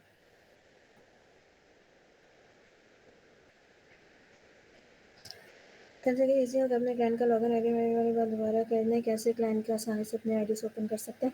अच्छा, ये मैंने आपको बताया है, स्क्रीन शेयर ही है, मैं आपको समझा देती हूँ दोबारा। ये आपने क्या करना है, अब ये लॉग आउट हो गया, इनका सेशन भी एक्सपायर हो जाता है, 1 सेकंड रुकिएगा। ये देखें, आपने इसको ओपन किया, ये आप गए प्रोफाइल में, प्रोफाइल ओपन की, यहाँ पर ये आपकी क्लाइंट की प्रोफाइल आ गई जिसका CNIC है उसका, ठीक है। उसके बाद आप लीगल रिप्रेजेंटेटिव में जाएंगे, यहाँ पर आप ऐड करेंगे अपनी डिटेल्स कि कब से कब तक आप इसके लीगल रिप्रेजेंटेटिव हैं, एंड देन उसके बाद जब अपने लॉगिन में जाएंगे, अगर आपका एनटीएन बना हुआ है तो आप इजीली इसके अकाउंट का एक्सेस भी ले सकते हैं। ये बात समझ आ गई आपको? Okay ma'am, thank you. FBR में बहुत सारी रेट्स हुई हैं ऑलरेडी एफबीआर के ऊपर, ठीक है। अस्मा हामिद हैं जो लाहौर से हैं और उन्होंने काफ़ी रेट्स की हुई हैं। She is a very professional, very good tax lawyer. But अब देखें, 7E के ऊपर रेट हुई थी पिछले साल, ठीक है, 2024 में, और 2025 में दोबारा से वो ख़त्म हो गया, अब दोबारा से वो एप्लीकेबल है, ठीक है। लाहौर हाई कोर्ट ने की थी, वो भी मैं शेयर कर दूँगी डॉक्यूमेंट्स आप लोगों के साथ। सो चीज़ें बहुत कॉम्प्लेक्स हैं, इतनी इजीली लोगों को समझ भी नहीं आती, और जब आप जाते हैं रजिस्ट्रार के पास तो रजिस्ट्रार जो है उसको टैक्स का समझाना मुश्किल तरीन काम है, वो फिर वो मुश्किल है। ग्राउंड रियलिटीज़ बहुत डिफरेंट हैं। मैंने इसीलिए आप लोगों को सिर्फ लॉ पढ़ाने के बजाय प्रोसीजर वर्क भी थोड़ा सा सिखा दिया है। स्टार्टिंग में अगर आप लोग ज़ीरो की रिटर्न्स भी फाइल करना शुरू करेंगे, हाउस वाइफ्स की भी फाइल करना शुरू करेंगे, फ्रीलांसर्स की भी फाइल करना शुरू करेंगे, तो आपके लिए बहुत ईजी है। अच्छा, एक टॉपिक रह गया, मैं वो कवर कर देती हूँ, एंड देन उसके बाद अगर दोबारा से सेशन करना हुआ, वैसे मेरा कल सेशन नहीं है, ठीक, वो उनको शायद मिसअंडरस्टैंडिंग हुई है। दोबारा से सेशन करना हुआ तो मैं आपको आयरस से रिलेटेड ईच एंड एवरीथिंग समझा दूंगी। अगर आप लोगों ने दोबारा से अक्सा के साथ अपनी रजिस्ट्रेशन करवानी हो तो आप करवा लीजिएगा, और वो डिटेल एक हफ्ते का सेशन मैं कर लूँगी, वो कोई प्रॉब्लम नहीं है। वो आप अक्सा के साथ कोलैबोरेट कर लें, जिस तरह अक्सा कहेंगी मैं अवेलेबल हूँगी। दूसरा ये कि ये मैं थोड़ा सा एक्सप्लेन कर देती हूँ। फॉरेन सोर्स, अभी मेरे पास फ्रीलांसिंग का माइंड में आया तो मैं फॉरेन सोर्स कर दूँ। अच्छा, मैंने पहले वाली जो रिटर्न थी उसको अभी तक सबमिट नहीं करवाया था, तो वो मेरे ड्राफ्ट में पड़ी हुई होगी। ये मैं डिक्लेरेशन में क्लिक करूँगी, ठीक है, ये ड्राफ्ट में आ गई। अच्छा, इसमें बहुत सारी चीज़ें आज मिस हो गई हैं, आप रिवीजन भी अप्लाई कर सकते हैं और भी चीज़ें कर सकते हैं। ये बड़ा वास्ट टॉपिक है, मैं वो कवर करने की कोशिश करूँगी अगर मुझे टाइम मिला तो। ये आपके पास ओपन हो गया, फॉरेन सोर्स एग्रीकल्चर वाला मेरे ख्याल से एक्सप्लेन हो गया। मैं वो जो कैलकुलेटर है वो आप लोगों के साथ शेयर कर दूँगी, वो पंजाब की वेबसाइट के ऊपर ही पड़ा हुआ है। ये फॉरेन सोर्स इनकम आ गई, फॉरेन इनकम। अब देखें 2025 तक जितने भी लोग कमा रहे थे आईटी सर्विसेज से, वो एग्जेम्प्टेड थे फ्रॉम द टैक्स, उसमें फ्रीलांसर्स भी आ जाता है, ठीक है। तो फ्रीलांसर्स ने क्या करना होता है, फॉरेन इनकम अगर फॉर एग्जांपल उनको बाहर से पैसे आ रहे हैं, 50 लाख भी आ रहा है, तो उन्होंने उसको एग्जम्पशन में ही शो करवाना है, ठीक है। ये अब आपको कैटेगरीज पढ़नी पड़ेंगी, आपको न्यू लॉस देखने पड़ेंगे, हर साल लॉस चेंज होते हैं, वो आपको रीड करने पड़ेंगे। वो ज़रूरी नहीं है इनकम टैक्स ऑर्डिनेंस में आपको मिले, वो एफबीआर की वेबसाइट के अंदर रूल्स एंड रेगुलेशन में आपको मिलेंगे या फाइनेंस एक्ट में जाके आपको मिलेंगे, ठीक है। अगर आपने इनकम टैक्स ऑर्डिनेंस की किताब देखी होगी तो उसके नीचे रेफरेंस के तौर पे फाइनेंस एक्ट का भी लिखा होगा, जहाँ पर रिपील्ड हो रहा है, जहाँ पे अमेंडमेंट हो रही है, जहाँ पे रिवीजन हो रही है, वो सारी चीज़ें नीचे से आप पढ़ के फाइनेंस एक्ट को भी पढ़ेंगे साथ, ठीक। ये 50 लाख आपने एग्जाम्शन में डाल दिया, ये फ्रीलांसर्स की मैं आपको बता रही हूँ, 2025 तक अभी तक यही लॉ है। अच्छा, फॉर एग्जांपल आप बाहर से इनकम कमा रहे हैं, किसी कंपनी को सर्व कर रहे हैं, that is not related to computer sciences. So अगर आपको बाहर से न्यूमरेशन आ रही है, आपको जो भी वेज आ रही है बाहर से, सही है, अगर तो वो बाहर के लॉज के अकॉर्डिंग टैक्स डिडक्ट होकर आपको आ रही है ना, तो फिर आप यहाँ पर इसको एग्जाम्शन में लिखेंगे, ठीक, फॉरेन इनकम को। अगर तो वो आपको आ रही है बाहर के डिडक्ट होकर नहीं आ रही टैक्सेस, तो फिर आप उसको प्रॉपर जो है वो टोटल अमाउंट में लिखेंगे। 10 लाख रुपया आप कमा रहे हैं और वो बाहर से टैक्स डिडक्ट होकर नहीं आ रहा, अनलेस अनटिल के पाकिस्तान की कोई ट्रिटी साइन ना हुई हुई हो किसी भी कंट्री के साथ, तो वो एक अलग, जिस तरह यूएई के साथ और बहुत सारी ऐसी कंट्रीज हैं, अमेरिका के साथ डॉलर्स में आपको कुछ पेमेंट्स आ रही हैं, तो पाकिस्तान की एक लिस्ट है जिसके अंदर पाकिस्तान ने ट्रीटी साइन की हुई है कि यहाँ से जो लोग इस सेक्टर में से पैसे कमा रहे हैं उनकी एग्जम्पशन है। जिस तरह मर्चेंट नेवी वाले जो हैं वो अच्छी खासी उनकी वेज होती है, लेकिन उनको भी एग्जम्पशन होती है, ठीक है, बहुत सारी चीज़ों में। अगर तो आप वहाँ से सैलरी जनरेट कर रहे हैं, आप पहले ट्रीटीज भी देखेंगे। सबसे पहले जब भी आप रिसर्च करते हैं एज ए लॉयर, ठीक है, आपने रिसर्च वर्क अपना स्टार्ट किया, आपका कोई भी टॉपिक है, सबसे पहले आप देखेंगे पाकिस्तान की इंटरनेशनल लेवल पे उसकी क्या स्टैंडिंग है, और उसके बाद आप देखेंगे कि पाकिस्तान ने कौन कौन सी ट्रीटीज साइन की हुई हैं और वो ट्रीटीज कैसे पाकिस्तान पे एप्लीकेबल है, एंड देन फिर आप अपना रिसर्च वर्क स्टार्ट करेंगे। सेम ऐसे इनकम टैक्स ऑर्डिनेंस में भी ऐसे ही है कि कुछ सर्टन एरियाज हैं जहाँ पे पाकिस्तानी ट्रीटीज साइन की हुई हैं और उन ट्रीटीज के अकॉर्डिंग एग्जाम्शन होती है फॉरेन सैलरी पे, तो वो एग्जाम्शन है।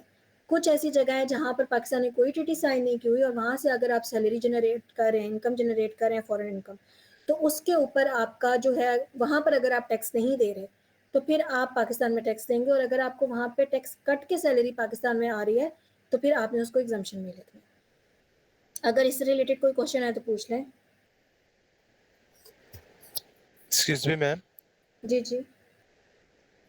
मैडम आपसे एक बात ये पूछनी थी कि अक्सर क्लाइंट्स जो है ना वो ये शिकायत करते हैं कि हमें तो पता ही नहीं था कि हमने ना इस तरीके से फाइलर भी होना है, और काफ़ी सालों से हमारी जो फाइल्स है ना वो पेंडिंग है। अगर कोई क्लाइंट कहता है कि मैंने 2025 से अपनी फाइल्स रिटर्न्स करवाना शुरू करनी और आज से पहले मैंने कभी भी नहीं करवाई, तो मैडम इसका फिर क्या तरीका होगा?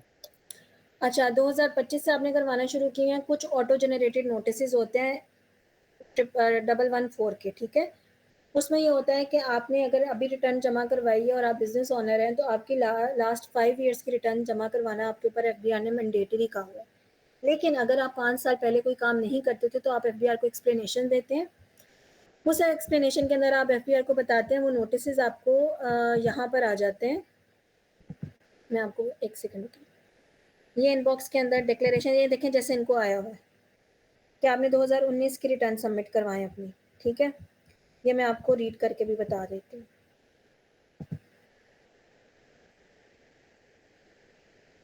ये नोटिस आया हुआ है, where you have not furnish a return for the tax year above mentioned, ठीक है, आप अपनी रिटर्न फर्निश करें और अगर आप क्यों नहीं कर सके तो काइंडली उसकी रीज़न भी बता दें, ठीक है। अब आपने क्या करना होता है, जब आप ये रिटर्न सबमिट करवाते हैं या आपने रिटर्न सबमिट करवाने के लिए ये इस पर क्लिक किया, यहाँ पे आप सिलेक्ट कर लेंगे वैसे ही 114 का नॉर्मल रिटर्न आपने सिलेक्ट कर ली, फॉर्म आ जाएगा, सही है, फॉर्म आपके पास आ जाएगा, देन आप रिटर्न सबमिट करवा देंगे, बेशक 00 रिटर्न सबमिट करवा दें या आप इसका एक वर्ड की फॉर्म में या पीडीएफ की फॉर्म में रिप्लाई लिखें कि मेरे ऊपर कोई भी लाइबिलिटी नहीं बनती थी, मेरा कोई सोर्स ऑफ इनकम नहीं था, इसलिए मैं रिटर्न सबमिट नहीं करवा सकता, या मेरे ऊपर लाइबल ही नहीं था कि मैं रिटर्न सबमिट कराऊँ, और वो सबमिट करवा देंगे आप, तो वो आरटीओ कमिश्नर खुद ही उसको देख लेगा कि ठीक है, वो इतना बड़ा कोई मसला नहीं है क्योंकि ये ऑटो जनरेटेड मैसेजेस होते हैं, ठीक है। लेकिन अगर आप 5 साल पहले भी कोई काम कर रहे थे और 5 सालों में आप काम करते रहें, तो आप कोशिश करें कि आप अपनी डाटा मंगवा लें जिस हद तक मुमकिन है। फॉर एग्जांपल पिछले साल का, उससे पिछले साल का, 2-3 साल का डाटा मंगवा लें, और जो पुरानी वाली रिटर्न्स हैं उसको आप उस डाटे के अकॉर्डिंग जो है वो अंदाज़न करें कि कितने पैसे आपने कमाए थे सैलरी स्लिप्स नहीं भी हैं या कोई भी मसला आपको आ रहा है तो वो आप अंदाजे से भी उसको कर सकते हैं, वो लास्ट 5 ईयर्स की रेशो के अकॉर्डिंग वो चीज़ कवर हो जाएगी। ठीक, अगर आप उनको एक्सप्लेनेशन भी दे देंगे कि मेरे पास डाटा नहीं है क्योंकि उस टाइम पे मैं इतने बड़े लेवल पे बिजनेस नहीं कर रहा था, तो वो उसको एक्सेप्ट कर लेते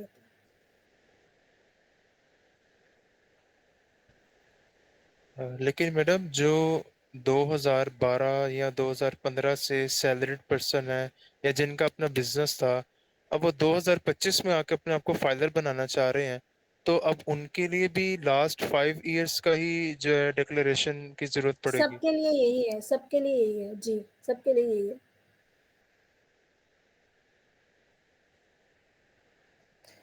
अच्छा एक second, finally how returns will be submitted. अगर किसी का कोई क्वेश्चन नहीं है then I will proceed with that question, अगर तो है तो काइंडली बता दें। After photo the stocks in madam why do FBR give 111112 notice we often show that but this again send it. मैंने अभी आपको बता दिया है कि जब आप एक दफ़ा एनटीएन बना लेते हैं तो गुजारे जमा करवाने की तारीख से रिलेटेड आपके पास ऑटो जनरेटेड मैसेजेस आते हैं, फिर एफबीआर आपको वो ऑटो जनरेटेड मैसेजेस भेजते हैं। सबसे ज़्यादा जो डेंजरस एफबीआर का मैसेज होता है या नोटिस होगा डेट इज़ 177 का ऑडिट रिपोर्ट का, जिसके अंदर वो आपसे एक्सपेंसेस मांगता है, इनकम मांगता है। बाकी जो आपके पास नोटिस आते हैं, सेक्शन 176 का एक नोटिस आता है, 114 का 2 का एक नोटिस आपके पास आता है, 182 का आता है पेनल्टी नोटिस, जिसके अंदर 1000 रुपये पेनल्टी होती है, आपको चालान भी जमा करवाना पड़ता है लेट फाइलिंग के अकॉर्डिंग। अमेंडमेंट से रिलेटेड 122 का नोटिस आपको आता है। ये जो डिफरेंट नोटिस जो मैं 122 और ये सारे बोल रही हूँ, ये मैं सेक्शंस बोल रही हूँ। ये जो नोटिस आपको आते हैं ये आप इनकी सिंपल सी वर्ड फॉर्म एक्सप्लेनेशन लिख के भी एफबीआर को दे सकते हैं और वो उसको कंसिडर कर लेते हैं। ठीक है, जहाँ पे कहीं एफबीआर आपसे ऑडिट रिपोर्ट्स और डॉक्यूमेंट्स मांग रहा है तो वो इसलिए मांग रहा होता है कि आपने अपनी इनकम कम शो करवाई है और आपके एसेट्स ज़्यादा हैं, तो एफबीआर आपसे पूछेगा भैया आपके एसेट्स कहाँ से इतने ज़्यादा हैं। फॉर एग्जांपल मैंने एक साल में 10 लाख रुपए कमाए और मैंने उसको खर्च कर दिया, 10 के 10 लाख को खर्च कर दिया। ठीक, क्लोजिंग बैलेंस जो मेरे अकाउंट में मेरा आ रहा है वो 15 लाख आ रहा है, तो एफबीआर मुझसे पूछेगा ये 5 लाख का डिफरेंस कहाँ से आ रहा है। Then I have to clear that thing कि ये 5 लाख का डिफरेंस या तो मुझे रेमिटेंस आई है या मुझे किसी मेरे पेरेंट्स में से किसी ने पैसे गिफ्ट किए हैं, अदर कोई भी रीजंस हो सकती हैं। ठीक है, आप उसको अदर्स में शो करवाएंगे तो आपकी अनरिकनसाइल्ड अमाउंट 0 हो जाएगी और आपकी वेल स्टेटमेंट बैलेंस हो जाएगी। वेल स्टेटमेंट एक बहुत बड़ा टॉपिक है, उसका फार्मूला और उसकी चीज़ें समझने के लिए जो है वो टाइम लगेगा, अबाउट एन आवर, उस पर के बाद शायद आपको समझ आए। और जब आपकी अनरिकनसाइल्ड अमाउंट 0 हो जाएगी then you have to submit your return. ठीक, अगर आपकी अनरिकनसाइल्ड अमाउंट 0 नहीं हो रही, यानी डिफरेंस आ रहा है, माइनस या प्लस किसी में भी डिफरेंस आ रहा है, कितने पैसे आपके कहाँ गए और इतने पैसे आपके कहाँ लगे, और आपने सही तरीके से उसको नहीं कर पाए वेल स्टेटमेंट के फॉर्मूला को, तो तब तक आपकी रिटर्न सबमिट नहीं होगी। और कोई क्वेश्चन है आपका? Excuse me ma'am. जी मैडम अगर जिस तरह हाउसवाइफ का भी आपने तरीका बताया कि किस तरीके से हम उनको 0 शो करवा सकते हैं, तो मैडम अगर कोई हस्बैंड जो है वो अच्छी इनकम कमा रहा है और वो अपने आप को टैक्स से बचाने के लिए क्या कहता है कि मैंने ये इतने पैसे जो है ना, मींस के कोई 5 लाख या 5 लाख टू 10 लाख की जो है कोई ज्वेलरी बना के अपनी वाइफ को गिफ्ट कर देता है, ये रीजन देता है वो, तो ये एक्सेप्टेबल होगी एफबीआर को? अच्छा, मैं आपको बता देती हूँ, पाकिस्तान में ना कॉमन प्रैक्टिस है टैक्स कंसल्टेंट की, मैं वैसे इस प्रैक्टिस को इंडोर्स नहीं करती। वो क्या करते हैं कि जी आपने फ्यूचर में कोई चीज़ खरीदनी होगी तो आप गोल्ड की फॉर्म में शो करवा दें। ठीक है, आप उसको गोल्ड की फॉर्म में शो करवा दें, लाइक इस तरह से ये आपके जो पर्सनल एसेट्स होते हैं ना, यहाँ पर आप शो करवा दें जी गोल्ड की फॉर्म में, ये आते हैं आपके पर्सनल आइटम्स, प्रेशियस पोजेशंस कौन कौन से हैं। ठीक है, कैश, इसमें आप शो करा दें कि आपके पास 10 तोला सोना पड़ा हुआ है और कल को आप कोई प्रॉपर्टी परचेज करेंगे तो वो इसमें कहीं ना कहीं कवर हो जाएगा। लेकिन इसके बाद आपकी वेल्थ स्टेटमेंट मैनेज करना बहुत मुश्किल हो जाता है, क्योंकि आपने जो गोल्ड की प्राइस बतानी है ना, बहुत सारी अपील्स में ऐसे भी है जिन लोगों ने सिर्फ बैठ के टैक्स रिटर्न्स करनी और कभी कोर्ट की शक्ल नहीं देखी और कभी ट्रिब्यूनल्स में नहीं गए और कभी अपील्स नहीं देखी, उनको नहीं पता ये चीज़ें आगे जाके कितनी कॉम्प्लिकेटेड हो जाती हैं। आपने फॉर एग्जांपल 2000 में गोल्ड परचेज किया, ऑब्वियसली जो आपके एसेट्स होते हैं मैंने पहले ही बता दिया, उसकी आपने परचेजिंग प्राइस बतानी है। आपने परचेजिंग प्राइस बता दी और फिर आप कहते हैं कि मैंने घर बनाया तो मैंने ये जो ज्वेलरी है ये सेल करके घर बनाया, जब आप ज्वेलरी सेल भी करते हैं ना, तो आप प्रॉपर रिसीट्स आपको मिलती हैं, वो रिसीट्स आपको शो करवानी होती हैं एफबीआर में। और ऐसे नंबर ऑफ द केसेस हैं जिसके मेरे पास साइटेशंस हैं, मैं बाद में शेयर कर दूंगी, जिसके अंदर एफबीआर ने आपसे प्रूफ्स मांगे हुए हैं कि भाई दिखाएं आपने कहाँ पे गोल्ड जो है वो सेल आउट किया है। जो आपके गोल्ड की फॉर एग्जांपल 10 तोले आपका गोल्ड है, आजकल की उसकी वैल्यू जो है वो 330 आई है आज गोल्ड की प्राइस। तो 330 के अकॉर्डिंग भी अगर आप उसको करें तो गोल्ड आपको पता है जब आपके पास ज्वेलरी की फॉर्म में होगा, आप उसको सेल करेंगे तो उसके अंदर कटिंग भी होती है। कटिंग होने के बाद वो काट शार्ट करके गोल्ड की आधी प्राइस रहती है, फुल प्राइस नहीं रहती, सिर्फ बिस्किट्स की फुल प्राइस रहती है। तो वो जो आपने गोल्ड सेल किया होता है वो आपने एफबीआर को बताना होता है कि भाई ये मैंने सेल किया, ये मेरे पास रिसीट है। ये रिसीट आपको एफबीआर में जाके जमा करवानी पड़ती है। मेजॉरिटी टैक्स कंसल्टेंट ऐसे ही करते हैं, लेकिन ये गलत प्रैक्टिस है, इसको बिल्कुल नहीं करना चाहिए कि आप एक्स्ट्रा अपने एसेट्स वगैरह शो करवा दें और कह दें ये मेरी बीवी के नाम पे। ऐसे फिर आगे जाके आपके लिए बहुत प्रॉब्लम क्रिएट होती है।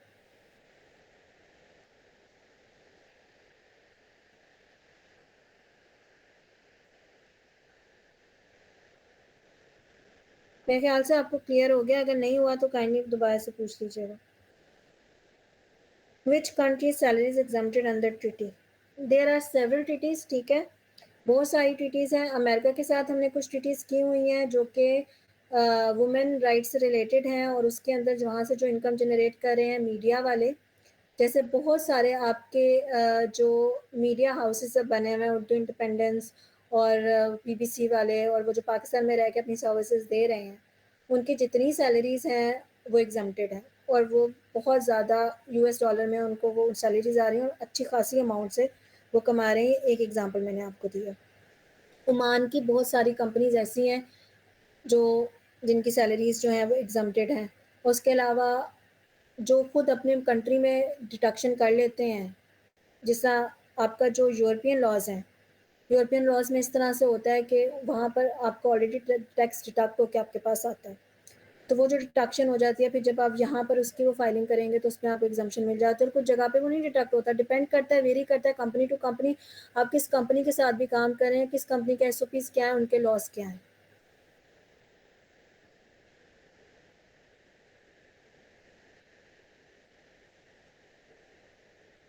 इसके अलावा कोई क्वेश्चन है तो काइंडली पूछ लें।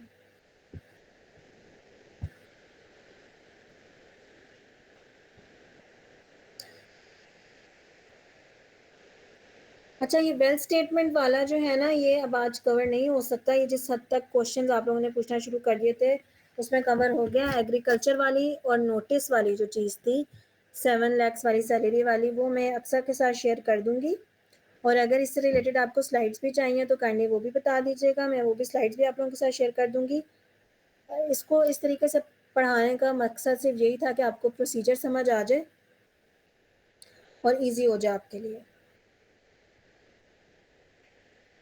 अक्सर मेरे ख्याल से अब सेशन को ख़त्म करते हैं। जी ma'am, thank you so much. बहुत इंटरेस्टिंग और बहुत डिटेल्ड सेशन था, और हमें सब पार्टिसिपेंट्स ने ये रिक्वेस्ट करे थे कि इंस्टेड ऑफ स्लाइड्स हमें डायरेक्ट पोर्टल से और प्रैक्टिकल चीज़ें सिखाई जाएँ। तो आई गेस आज उनकी वो वाली क्यूरी भी एड्रेस हो गई है, क्योंकि आज हमने टोटली पोर्टल से ही हर चीज़ समझी और बहुत इन्फॉर्मेटिव था हमारे लिए।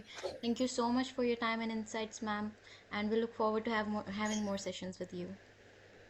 Thank you so much Aqsa, thank you so much, thank you everyone. अल्लाह हाफ़िज़। अल्लाह हाफ़िज़।